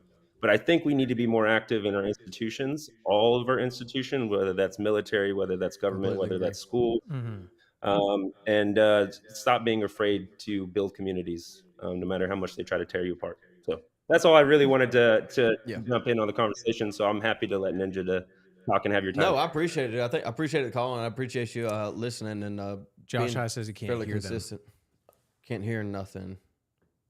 Uh-oh. Can you say something? Yeah, it's good. It appears to be all right. Josh needs to turn his up. He's got Greek Wi-Fi. That's probably the problem. Anybody ever told you look like Dr. Disrespect a little bit without the wig? Huh? No, maybe the mustache. Maybe it's the mustache. Yeah, the mustache. Yeah. Well, without the wig, he's got short gray hair too. Before you go stacking coins, before you go, what do you do that you can work remotely? I work in cybersecurity. Okay, yeah, that's a little out of my avenue. I'm trying to find something remote so that I can work with Zeb more, but I'm not a cybersecurity expert. Unless if you're good at writing, they do a lot of writing gigs that are remote work. If you're good at writing, I'm trying to think of almost any. Well, I guess nowadays, but local government jobs would also let you work from home, but they're kind of getting back to in the building type of situation. That might be a little hard with this podcast. Yeah. I haven't checked if this podcast infiltrate comes up the yet local government. Let's go, boys. But market affiliation, sales, that kind of stuff you can do from home, especially sales. Like if you get any job selling a product, you're good to go. But anyway, I appreciate your time, gentlemen. No, hey, appreciate you for zooming in and listening to the podcast for sure. Yes, sir. I'm going to jump on my stacking coins and send you guys a super chat just for being awesome. Appreciate you. Appreciate it, brother. Thank you. You're the best. Ninja, what's up, dude? Yo. Thanks for waiting. I don't know how you did it. I was on a panel the other day with like 10 people, and it gets crowded pretty quick. So I don't know. We'll have to play with this multiple Zoom thing once we start picking up steam. But I do appreciate you for calling in and waiting patiently. Yeah, where'd for your sure. beard go, dude? Did you leave Orthodoxy? No. No. Oh, he heard yesterday that beards are gay and he shaved it. That's what it is. No, I'm just doing some wife simping. She likes it shaved. Dude, my wife doesn't like mine either. So, well, she doesn't like. I don't know how you mustache, did it, really. Seb, but you made Josh look like the white pillar today. I don't know what you've been on. This whole depressing line of "it's all over, we have to fight." That you're making a profit out of E. Michael Jones. Dude, I called Josh before stream. I said, "What do you want to talk today? I just don't want to doom pill all day." It just happens, man. I tell you, man. The Trump basically betraying us. It's been hard on Zeb. Next thing you know, E. Michael Jones is going to put out his next book, "The Revolutionary Spirit of the Protestant." Well, E. Michael Jones thinks race is a social construct, but then praises the Jews like an idiot. So, no, I think America is headed straight down the path that Protestantism has always been on, because it's just another step away from the church, just like Catholicism did. Notice how as Europe stepped aside from the original church. I don't disagree with you. Actually, I was gonna say the same thing. Actually, I don't disagree with you. I think it's the logical conclusion of Protestantism. And and believe it or not, Ninja, not this past Sunday, but before the last time I was in Florence for the weekend, I thought about going to the Greek Orthodox Church just to give it a try, dude. But here's the thing. Because I went to Catholic Mass, and then I went to an Anglican church to give them a try. But the problem is because I don't believe, and maybe this is stupid of me, but because I don't believe it yet, I feel to a certain extent it's disrespectful to participate in some of the ritualistic aspects of it. No, well, yeah, you're not participating in the ritualistic aspects. You're just going there as an inquirer, to get your feet wet, basically. But definitely look into all of your disagreements. That's one thing that I did for like a year before I ever went, is I researched the arguments against it and found a lot of the holes in the inconsistencies in the arguments against it and the origins of them. So let me ask you a few questions, if you don't mind. I know we're kind of getting a little off topic here, but you brought it up. There's a topic? That's a good point. Shots fired. I'll take it. Shots fired. But that's why you listen, dude. You listen because of my ADHD or whatever, ADD, whatever you want to call me. Well, dude, I know, dude. When I put this thing together, it looks good. And then we start going, and it's everywhere. Yeah. There's all you need is a little sub clip of Subway Surfer, and you got yourself a video. But dude, it's like I mean, if I was that organized, then y'all wouldn't listen to me. I'd just be like everybody else.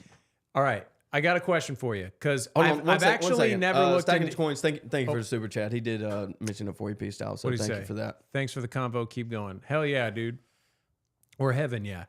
So quick Eastern Orthodox question, because I've barely looked into Eastern Orthodoxy at all doctrinally, mainly Catholicism because it's more mainstream, Do you guys believe in the perpetual virginity of Mary and that James, the brother of Jesus, was not his literal brother? Yes.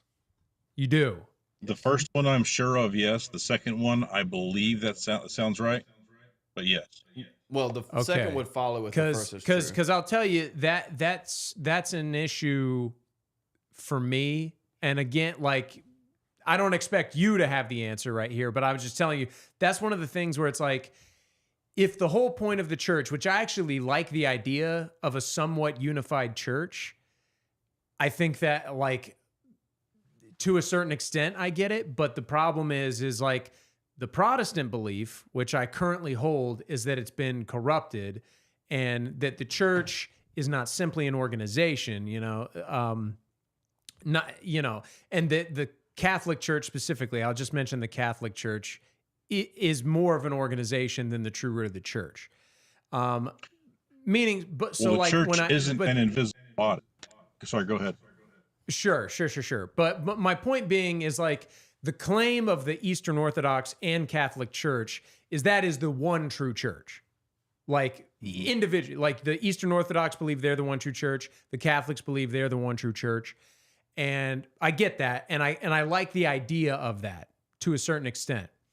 But the question is it doctrinally correct? And the perpetual virginity of Mary and James, the brother of Jesus, not being a literal brother of Jesus, seems to me like an error, like a scriptural misconception. Based on what? Feelings? No, based on the scripture. I mean, I get like and then we go back to where does scripture come from? It came from the early church.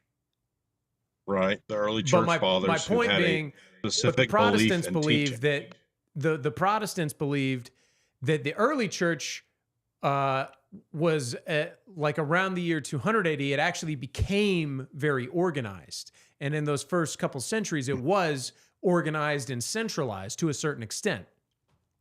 Yeah, but over time, it may have been corrupted. And well, you can track down the writings of the early church fathers from about 200 to 300, which are still referenced and taught from today, and the successive fathers of the church of later centuries also writing and citing the early church fathers. Yes, I do know that the earliest what's the word I'm looking for? I get so caught up on little things like references to Mary's perpetual virginity. Like the earliest references to the nature of Mary's sexuality do agree with you. Yeah. But my point being is, to me, that's not quite good enough. And I could be persuaded, but to me, it's not quite good enough because if the truth is that Jane, like, you know, she married Joseph, had Jesus, and she was still married to Joseph, they probably had sex, and then she had other children. James, the brother of Jesus, being a literal biological brother of Jesus. The earliest church, even before those writings, wouldn't be talking about it because it would be just known. It's kind of like, it's like when atheists say, why do only Matthew and Luke mention the virgin birth? Shouldn't it be in Mark? Shouldn't it be in John? Well, or a better example, Paul's letters. Why does Paul never mention some of the most core doctrinal Christian beliefs? It's because he's writing letters to people that already knew those things. Or they didn't mention it because they knew the contrary. Because Mary was betrothed to the church originally, was brought up in the temple. So when she was betrothed to the name suddenly went poof. Nice brain fart. Joseph. Yeah, when she was betrothed to Joseph, and the whole cataclysmic event of their lives occurred, she was maintained or preserved with her existing current status. Because once God comes down and gives your wife a child, then it's like, well, okay, she's been sanctified. Do you want to be that man who voluntarily desanctifies or corrupts what was? So I guess my question is, and again, I am asking you to speculate because it's not written down what happened to Mary and Joseph after Jesus was born to a certain. Yeah, I mean, we know Mary was at his. Mary was there for his death. Why? So did Joseph just leave? Did they get divorced, or were they still in each other's lives but never had sex? No clue. I mean, that's that's fair. We're splitting hairs over the original stuff. Yeah, we're splitting hairs over the original stuff when we're disregarding the successive, 1,500 years of church history. Well, suddenly at the turn of the second millennia, we think, oh, we can just completely ditch all of that other stuff. Well, and I'll be honest, I have not looked into the Apocrypha very deeply, things like that. But my point is so the scripture that I'm citing to make my point is the Synoptic Gospels and the Gospel of John, which we both would agree were written by Matthew, Mark, Luke, and John. So my point is the early church deciding what scripture or not deciding, but like through the Holy Spirit collecting scripture, they would have that.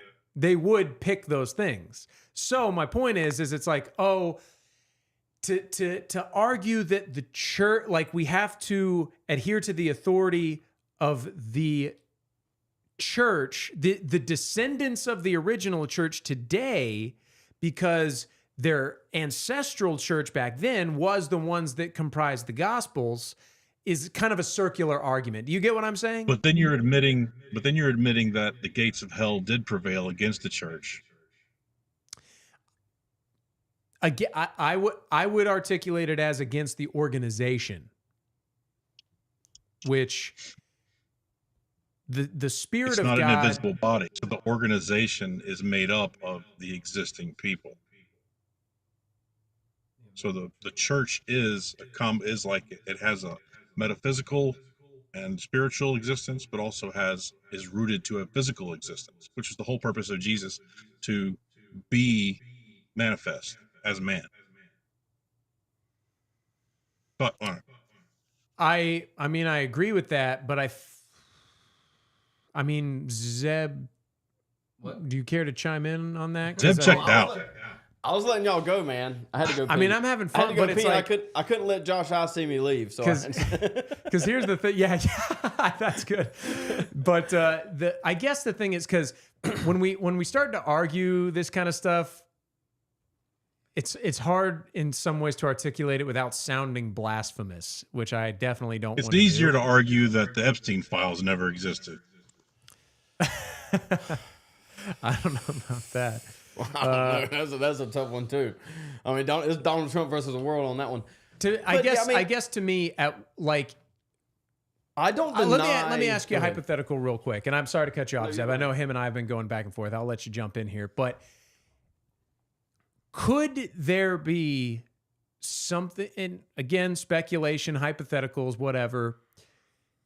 If you found something doctrinally within Eastern Orthodoxy, and then you read something in Scripture that opposed that,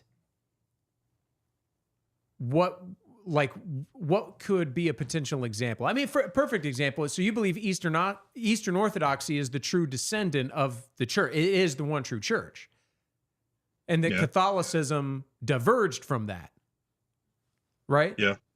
Okay. Well, the Catholics, I would argue, and again, I don't know the history, so maybe you can school me here, but because they are in Rome, because they're, like when you argue that the church does have a physical component to it, I would say they, at face value, seem to be more connected to that physical component.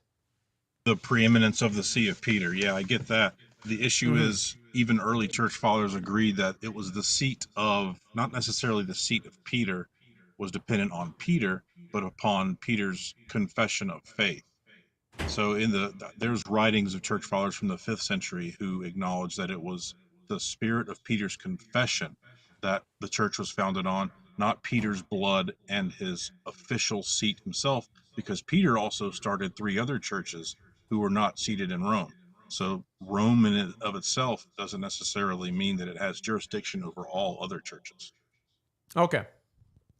And then there's later inconsistencies of Roman Catholicism, like indefatigability of the Pope, which has already been proven wrong from Vatican I and Vatican II many times over.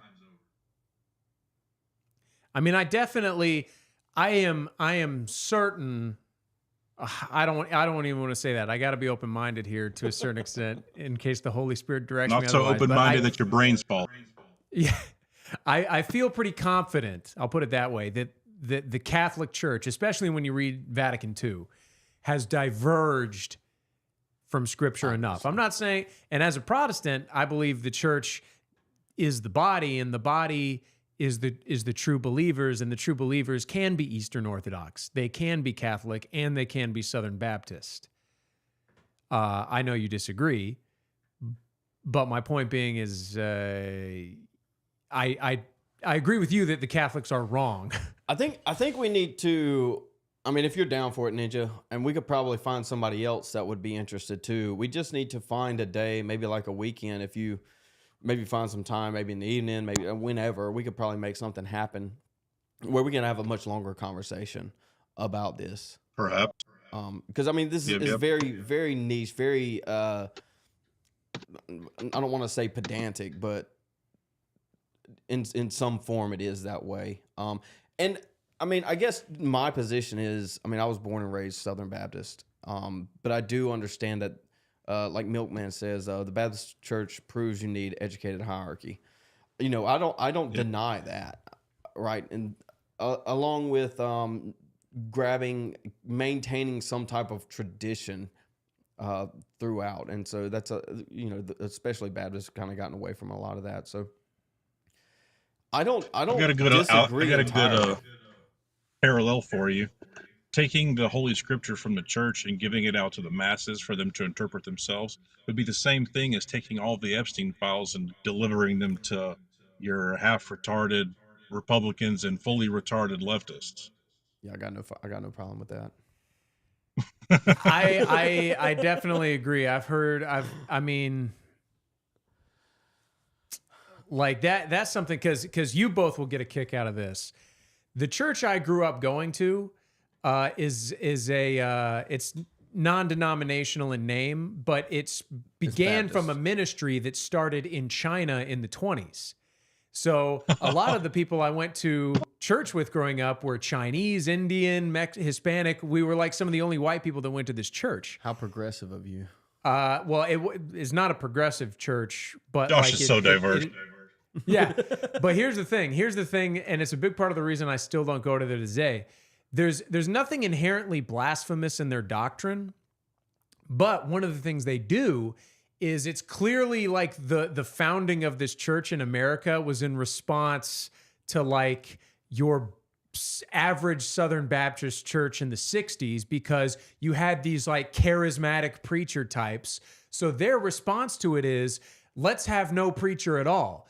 So what our church is we get a reading, we have reading we're supposed to do, and then on Sunday it's a free-for-all, and everyone just stands up and shares their interpretation. That's the church I grew up going to. And that's embarrassing. It's terrible. And I've told my parents this. I'm like, look, there is scriptural basis to have a teacher. I mean, that's what Jesus was. Like, this is akin to, I'm not saying that you're all wrong, but it is akin to the blind leading the blind. And a perfect example of that is when I went to college, I had a crisis of faith where I started to question why I believed what I believe. I was questioning my faith, and there were basic scriptural doctrines that I wasn't aware of. Like I knew of the Trinity, but I didn't understand it at all. And that's because I wasn't taught it. And I wasn't taught it because there was no pastor. It was just people talking about how God made them feel good that week. So yeah, I do agree churches are with known hierarchy. as atheist factories. Sorry, go ahead. There's a reason that Protestant churches are known as being atheist factories. And there's a reason why our nation has gone the way it has, because we've let atheism and secularism take root so that only the religious secularists are allowed to make laws and make decisions in the government, and not religious Christians. And this is gonna sound terrible, and here I am, Ninja. It's gonna sound blackpilling. Here's my redeeming black pill of the day. Is I definitely want America. We talk about this all the time. We want America to become more Christian. However, I think it's a sad fact of truth that the path is narrow, and very few will make it. And that was true of us even back then, where a lot of people, even back then, like, and I know you're Eastern Orthodox, but like for the sake of argument, let's just say all the people that were Christian in early Protestant America, I think a lot of it is cultural. And I definitely want the United States to be culturally Christian because it increases the likelihood of you being Christian and us having a moral country. But even if we had a more Christian country, I think most of the people fall short of the, like, well, we all fall short of the glory of God, but like the path is narrow. Like, and it's like, and the reason I'm saying that is because it's like you said, a lot of these churches, and I would factor in probably Eastern Orthodox and definitely Catholicism, are atheist factories because people just go there because they believe in their minds that Jesus is real, but they don't really have faith. You know what I mean? They're not active in their pursuit. And I feel like that's just been true of everyone for most of time. Maybe. I don't know. Those are big speculations. I have no idea about that. I will say, though, in your defense, I think you will, on my assumption that Protestants can be true Christians, Eastern Orthodox can be true Christians, and Catholics can be true Christians too. You're going to find more like per capita, and Muslims can be true Christians, and Jews can be true Christians. In Eastern Orthodoxy, in an Eastern Orthodox church, in your church, if you were to take a head count of who's truly saved in there, you'd find more people than your average Southern Baptist church. Probably. I'll give you that. Well, I'm gonna head out of here. Thank you guys for having me on. No, thank you. It was fun, dude. Hey, can you DM me on Twitter or something and get a hold of us somehow? I don't have Twitter, dude. I dodge things that have too much skin on it.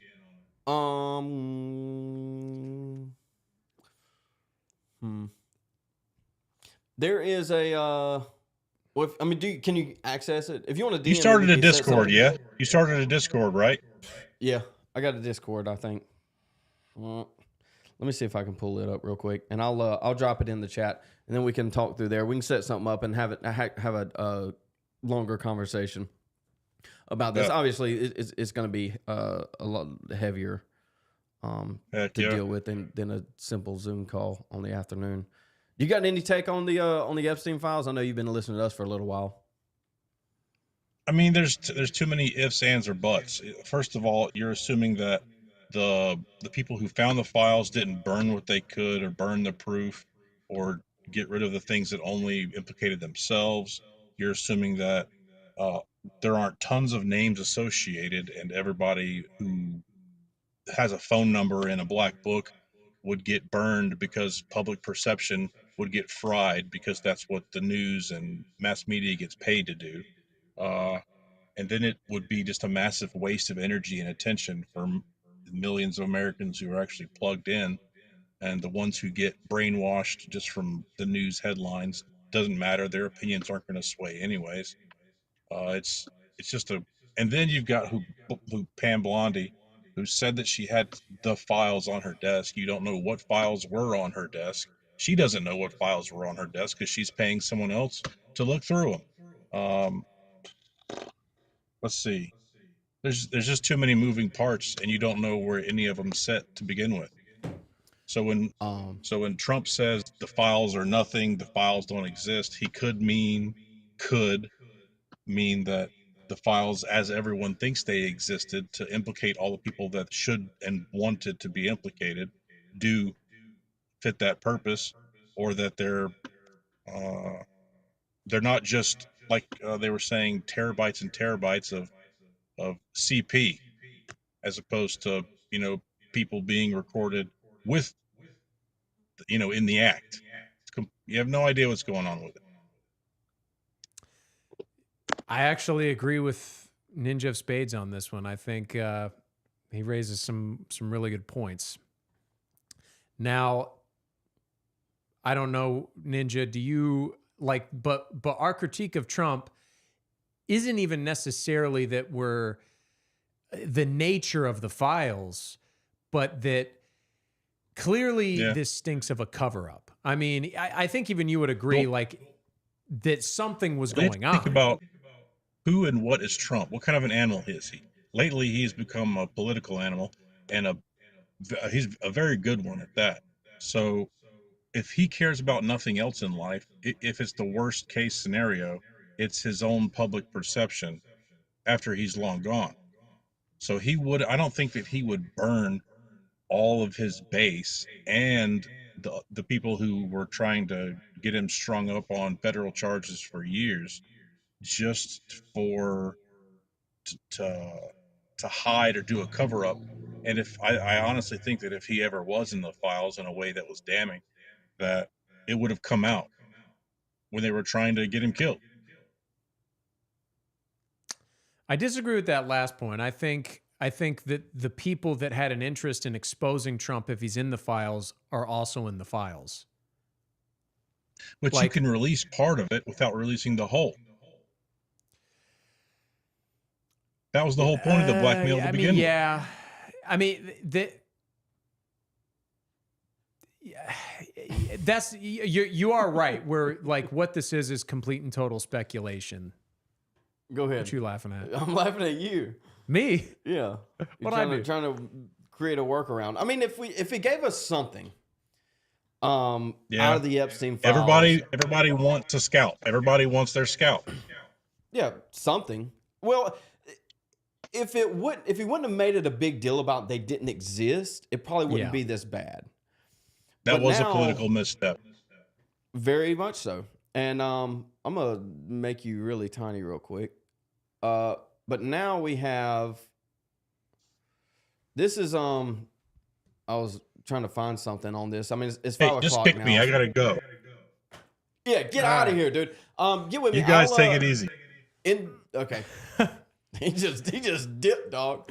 Hey, this is what it is. If anybody else wants to call in, y'all are free to. I know Josh was having a good conversation there. I mean, I think that conversation needs to be its own thing. Yeah. It's very deep. It's going to be a little bit of slower conversation. And I think it's a conversation that should be had. Second Coin says, I need to call back next week. Zeb needs a goal. That's what I learned. Can't be making processes for making processes. I'll have something halfway loaded up for you by the time you get here. But Pictus is joining us. Thank you for that. It says 16 people are watching. Only 12 thumbs up. Let's go, guys. Come on. Give us the thumbs up. Post us in the YouTube so that they can demonetize us before we even really get monetized good. But I've been on Ninja's side. I've said the same things to you. Yeah. Yeah. It's okay to be wrong. Ain't that right, Josh? I like when it's directed at them. It says, breaking Attorney General Pam Bondi ordered the FBI to flag any mention of Donald Trump in the Jeffrey Epstein files during their review, according to Senator Dick Durbin. Right? I mean, Dick Durbin, don't trust him entirely, but makes sense. Why would she flag the files? We don't know. According to the Senate Judiciary Committee, the Trump administration instructed the FBI to flag any Epstein-related documents that mention Donald Trump. The review involved about 1,000 FBI personnel working around the clock to sort through more than 100,000 records. Since when? Since yesterday?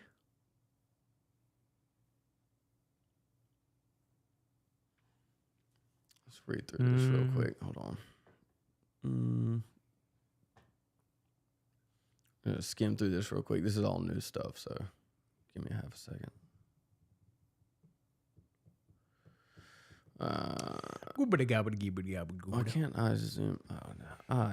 I need to fix this thing. Anyway, according to the information my office received, Attorney Pam Bondi then pressured the FBI to put approximately 1,000 personnel in its information management division, including the record information dissemination section, which handles all requests submitted by the public under the FOIA and Privacy Act. 24-hour shifts to review approximately 100,000 Epstein-related records in order 100,000 records that didn't exist to produce more documents that could then be released to an arbitrarily short deadline. This effort, which reportedly took place from March 14th through the end of March. Okay, so they've been sitting on this for 3 months. It's haphazardly supplemented by hundreds of FBI New York field office personnel. I guess this is the issue that we had when she said they were on their desk, but they were actually in the New York field office. Many of whom lack the expertise to identify statutory protected information regarding child victims and child witness or properly handle FOIA requests. So the FBI couldn't FBI correctly. My office was told that these personnel were instructed to flag any records in which President Trump was mentioned. Notably, in 2002, Mr. Trump said of Mr. Epstein, "I've known Jeff for 15 years. Terrific guy. He's a lot of fun to be with." Yeah, we all know this. Just yesterday, it was reported that the department had previously reviewed a leather-bound album comprised of dozens of letters from Epstein's friends in celebration of his 50th birthday in 2003. The letters were collected by Epstein's partner, Ghislaine, and including one from President Trump that allegedly contained several lines of typewritten text framed by the outline of a naked woman, which appears to be hand-drawn with a heavy marker, and the future president's signature is a squiggly. Is this from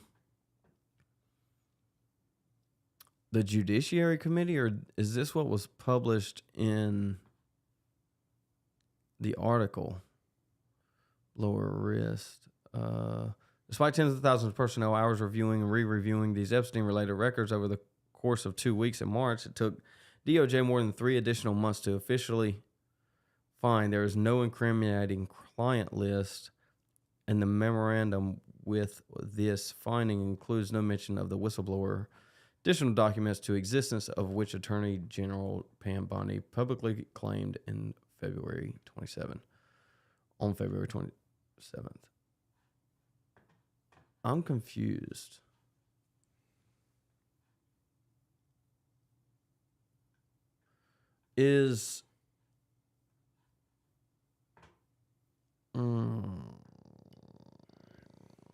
Tim, welcome. We don't have any files yet. We just have people saying things about the files. It's 5 o'clock. We're not getting the files today. They lied to us again. Congratulations. Dude, I don't understand. What are they doing? Listen, you hire a cute blonde with big tits and a fat ass to be your press secretary. You got that. You got Carolyn Levitt. She's kind of cute, farm girl type vibe. You don't get them to run your DHS. You don't get them to run your DNI, your FBI, your DOJ. Yeah. You get white dudes. I mean, and I think Stephen Miller's a scam artist anyway, but at least like he presents what like Trump is he's like a presenter, you know, he's like a ringleader in a circus. He gets and understands presentation, but I guess he thinks because like, okay, all the weather women, they didn't go to meteorology school. They just look better at talking about the weather than you or I would. So you get an attractive girl to talk about the weather. To run DHS, it's not even a good look. Well, you have a weather girl, but behind that weather girl, you have a meteorologist. Yes. And it seems like they don't even have the meteorologist behind the blonde chick. Right. They just have the blonde chick. She doesn't know what she's Steve doing. Miller, but it doesn't look like that anyway. I'm still scrolling trying to find out. I mean, they're saying President Trump officially sues Wall Street Journal, alluding to kind of what we just read, where they said that they found a file, a paper that was handwritten with some chick drawn on it with Donald Trump, but he's suing for libel, but I don't know, man. I don't think that's real, but even if it is, it's a non issue. Today, he who shall not be named, my boss, he said, it's monkey hot today. And I was like, what is that? He said it on the air, and I was like, what does that mean? He's like, hot like Africa. And I was like, no. He said that. And I was like, there's lions in Africa too. And he goes, nah, it's monkey hot. And I was like, dude. You know what I learned? You're going to get on me? I learned today, the saying is hotter. It's so hot. Oh man, the balls will fall out of a brass monkey or something like that. You ever heard that saying? Sure. Well, the brass monkey is on ship where they stored cannonballs. It was a brass piece that you anchored into the thing, and so if it got too hot, it would expand, or if it got too cold, it would expand. And if it was too cold, the balls would fall out of the brass monkey. That's kind of where that came from.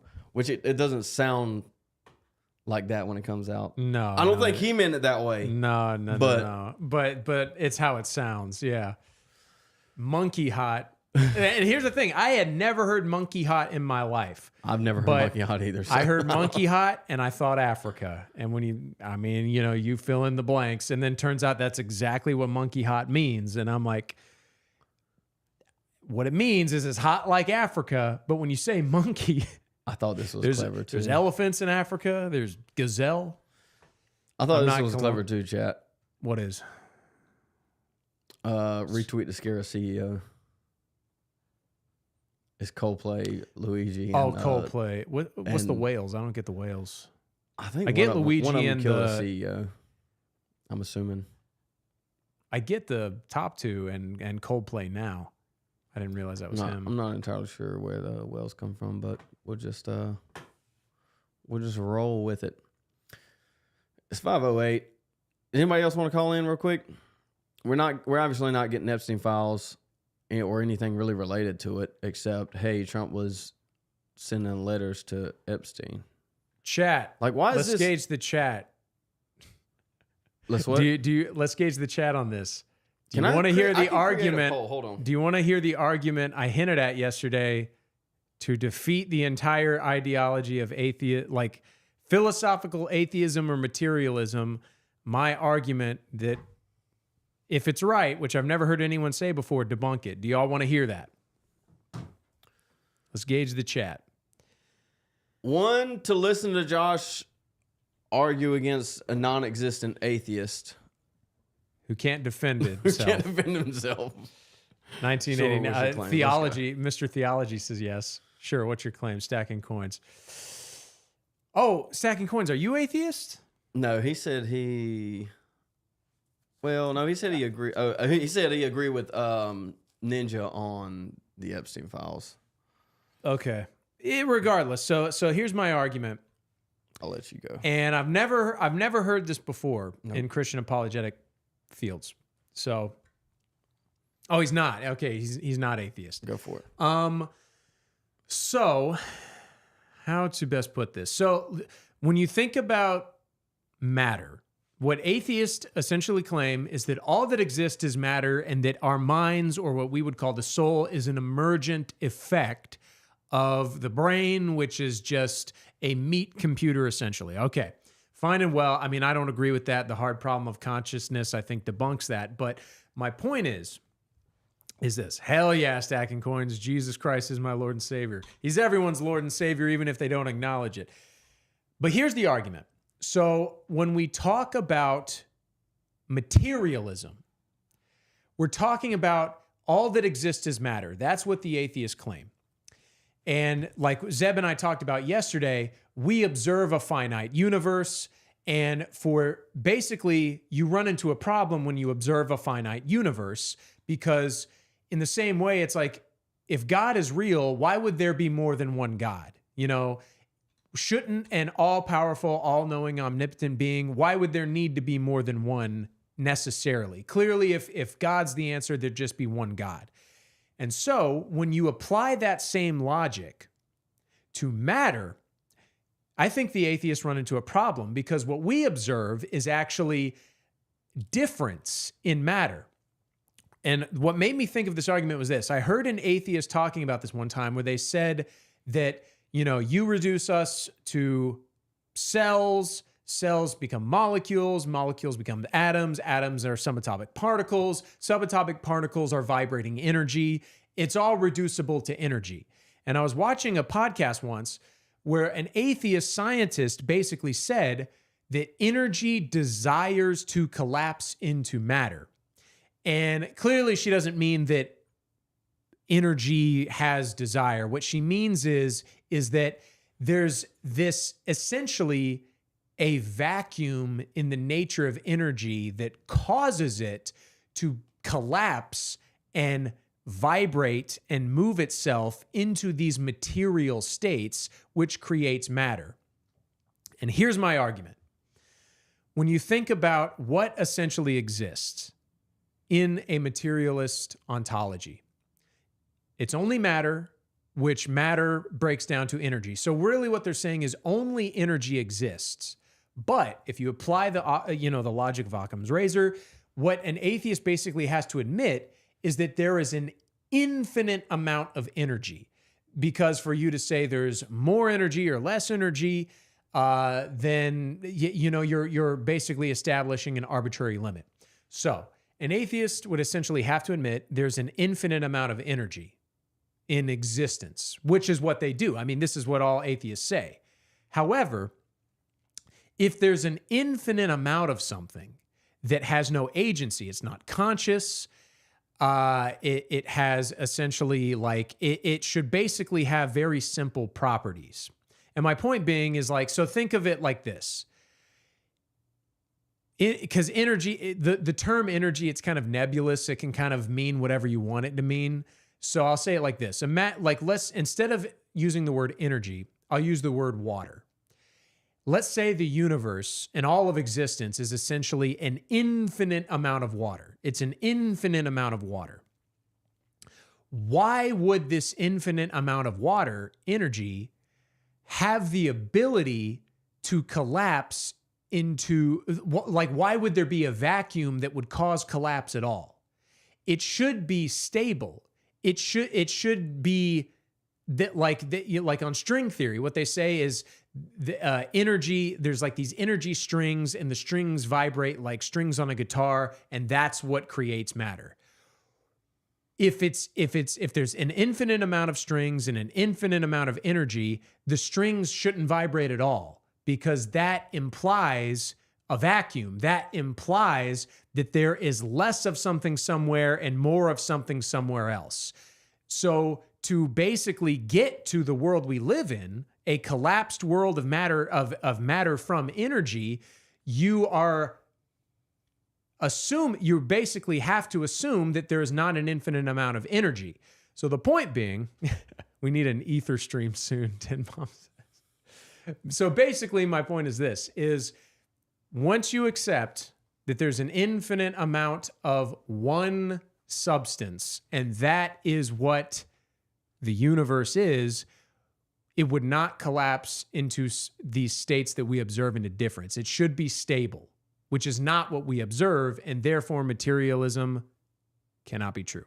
That's my argument, and I hope it made sense. Do you get it? Yeah, you've explained it to me already. I know I've explained it to you already, but do you think it's valid? I think it's valid, but the problem is because we can't even get to that one particle or one atom or that one thing. We can't even get there with atheism. What do you mean? Like the substance? Yeah. The energy? Substance, whatever energy, Sure. light, proton, atom, particle, neutron, whatever it is. Well, that's what I'm saying is so an atheist, everything to them by their very argument, everything is reducible. But the buck has to stop somewhere. So the question is, what is the buck? Okay, the buck is energy.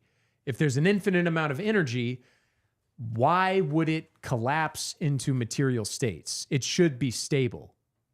An infinite amount of there would be no variation in an infinite amount of something that has no agency or will. I don't like your use of infinite, but sure. Okay. Chat. We're not getting the Epstein Files. I just want to let y'all know that. Just in case you were wondering. It's definitely not happening today, and it's probably not happening for another 2 months. But I did come across this that they're kind of looking into. I'm gonna probably jump off here in a minute, but we'll look at this real quick. And they dove deeper into pull it up here. I probably need to start doing evening streams. Would y'all be around? Would y'all be down to do some evening streams too? I can do one tomorrow if you want. We can probably work something out. I don't know what we have planned, but I think we could. Evening streams would be a lot more chill. I think, maybe. I don't know. Maybe do some debate reaction that would take like 4 hours or something. Anyway, excuse me. My eyes glow in the camera. Josh eye. Anyway, I guess they're talking about his glasses. Arianism. So this is Epstein door video is edited beyond the cuts, right? So we've talked about this before. I said, you can just copy and paste, or even say you have a longer video and just cut out the pieces and splice them together. They're saying it was duplicated, like I argued originally the day it come out, like the hours after it came out, that this is probably what they did. This was sold to us. Keep in mind, this footage was sold to us as raw.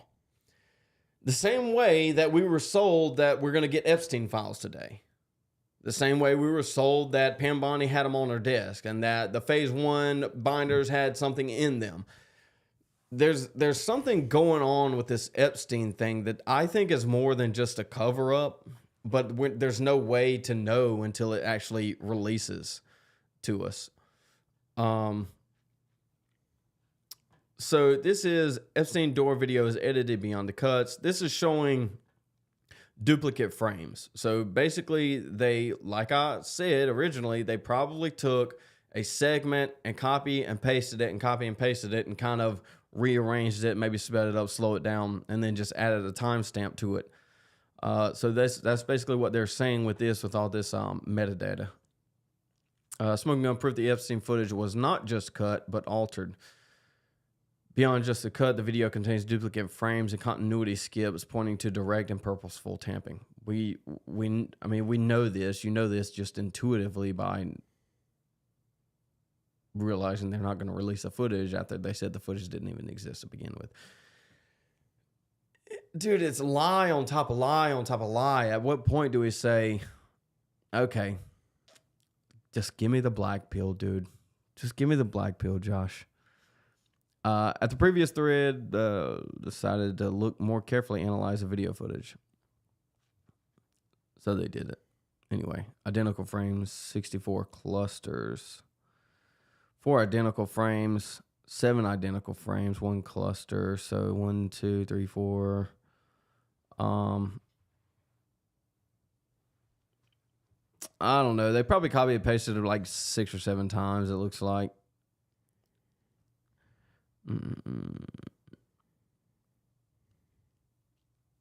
Anyway, they go into a lot more depth here.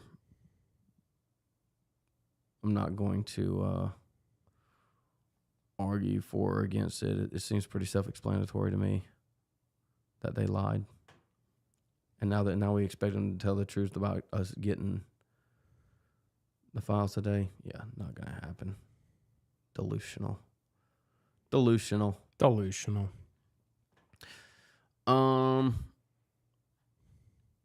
I guess a little housekeeping before we go. Thank y'all for sticking around. If you haven't yet, go ahead and like the video, please. Thank you. If you aren't subscribed, most of you are. Y'all are pretty regular, so I appreciate that. I'll be on John's show Sunday. We're gonna try and stream it straight to this channel, 4:00 on Sunday. That's John Ward. Go ahead and check out his channel if you get a chance. Maybe we do a stream this weekend. You gonna be free this weekend? I can do tomorrow night. All right. I don't know what we have planned, but if we can, we might have planned for something tomorrow night. While I got you here, Stacking Coins, you're still in here. I got a guy that's trying to get a hold of you. If you can DM me on the Twitter, or if Ninja is still around, after I end this stream, I'm going to add my email to the bottom of the description of this video.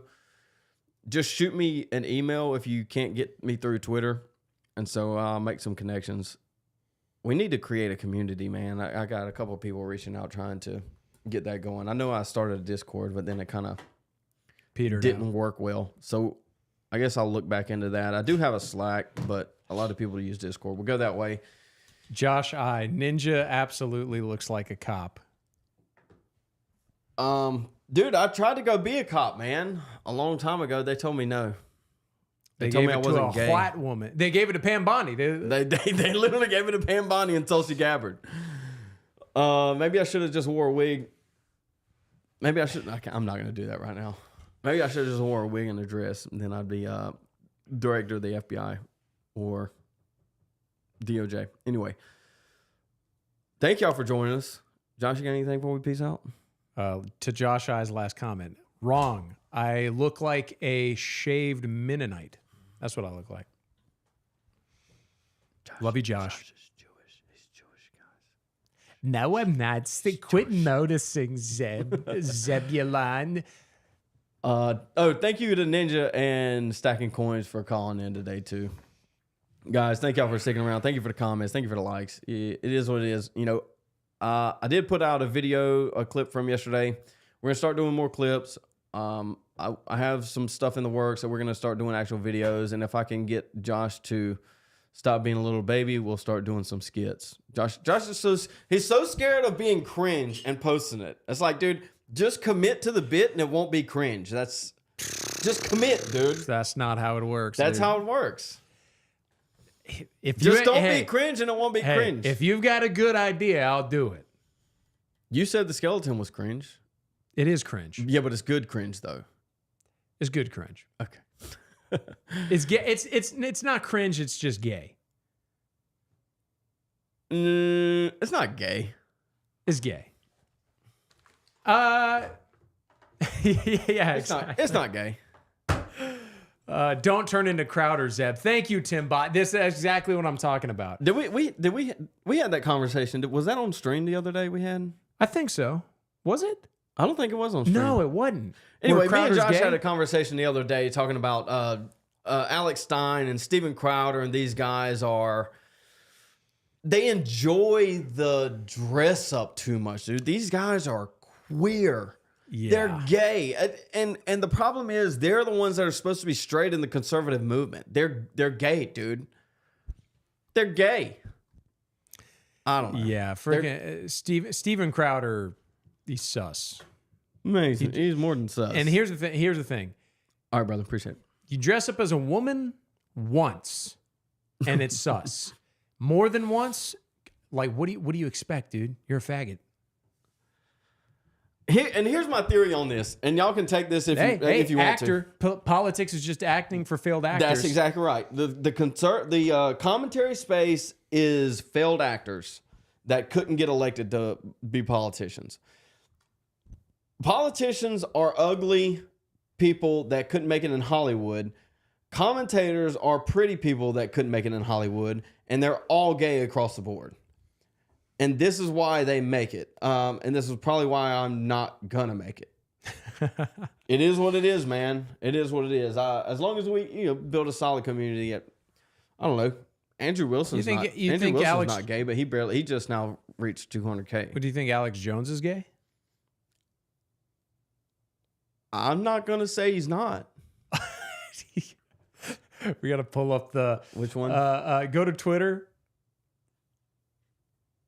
Go to the search and just type Alex Jones ding dong. What? Do I want to? Just trust me. Not Jones's ding, just ding dong. I spelled it wrong. Jones.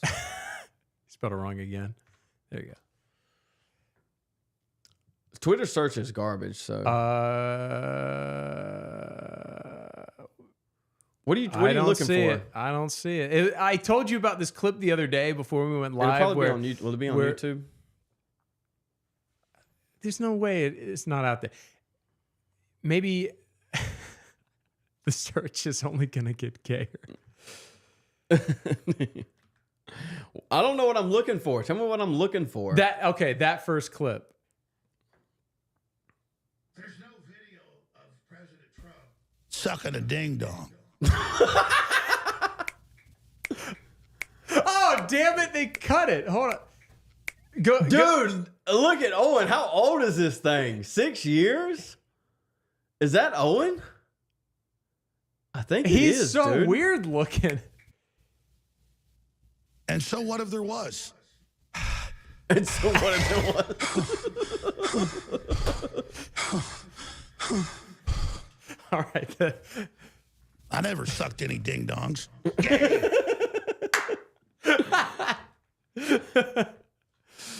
All right, boys. I'll leave y'all on this one. I think I...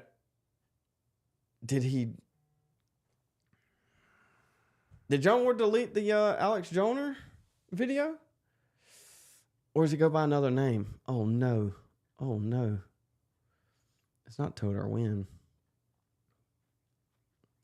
Laughing Dog. Y'all might have the answers. Owen the intern. Dude, I don't know. Owen, he needs to keep that beard, dog. Where is... It's not this one. Where's the Alex Joyner video? This is bad. Hello there, my name is Kim. I like you, so I'm gonna tell you a few advices I've learned over past year I think maybe help you with your life. Sometimes things so Where's Alex Joyner in front of your eyeballs you forget they're there. Where's... This is a Is John it, Ward? Oh, it's right here. It's at the top. How did I not see that? I'm an idiot. Sorry, guys. Well, this news is breaking, and the details are coming in. I'm sure it'll become much clearer to us at 2:30 p.m. Eastern. But for right now, we can tell you that there are charges now announced against Michael Avenatti. All of my sexual fantasies involve handcuffs. Oh.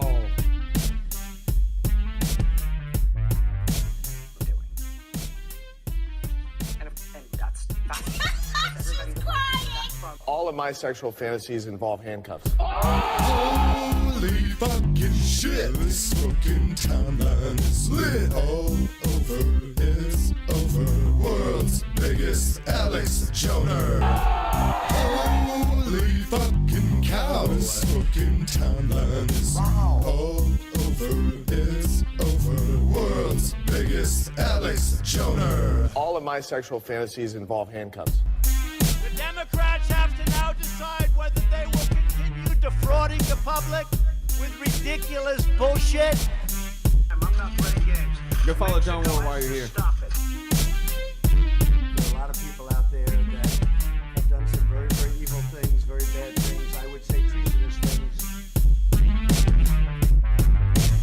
All of my sexual fantasies involve handcuffs. Holy fucking shit! This fucking timeline is lit all over. How long is this damn thing? World's biggest Alex Joyner. Holy fucking cow! This fucking timeline is all over. Ladies and gentlemen, go watch the rest of it, and we will see you later.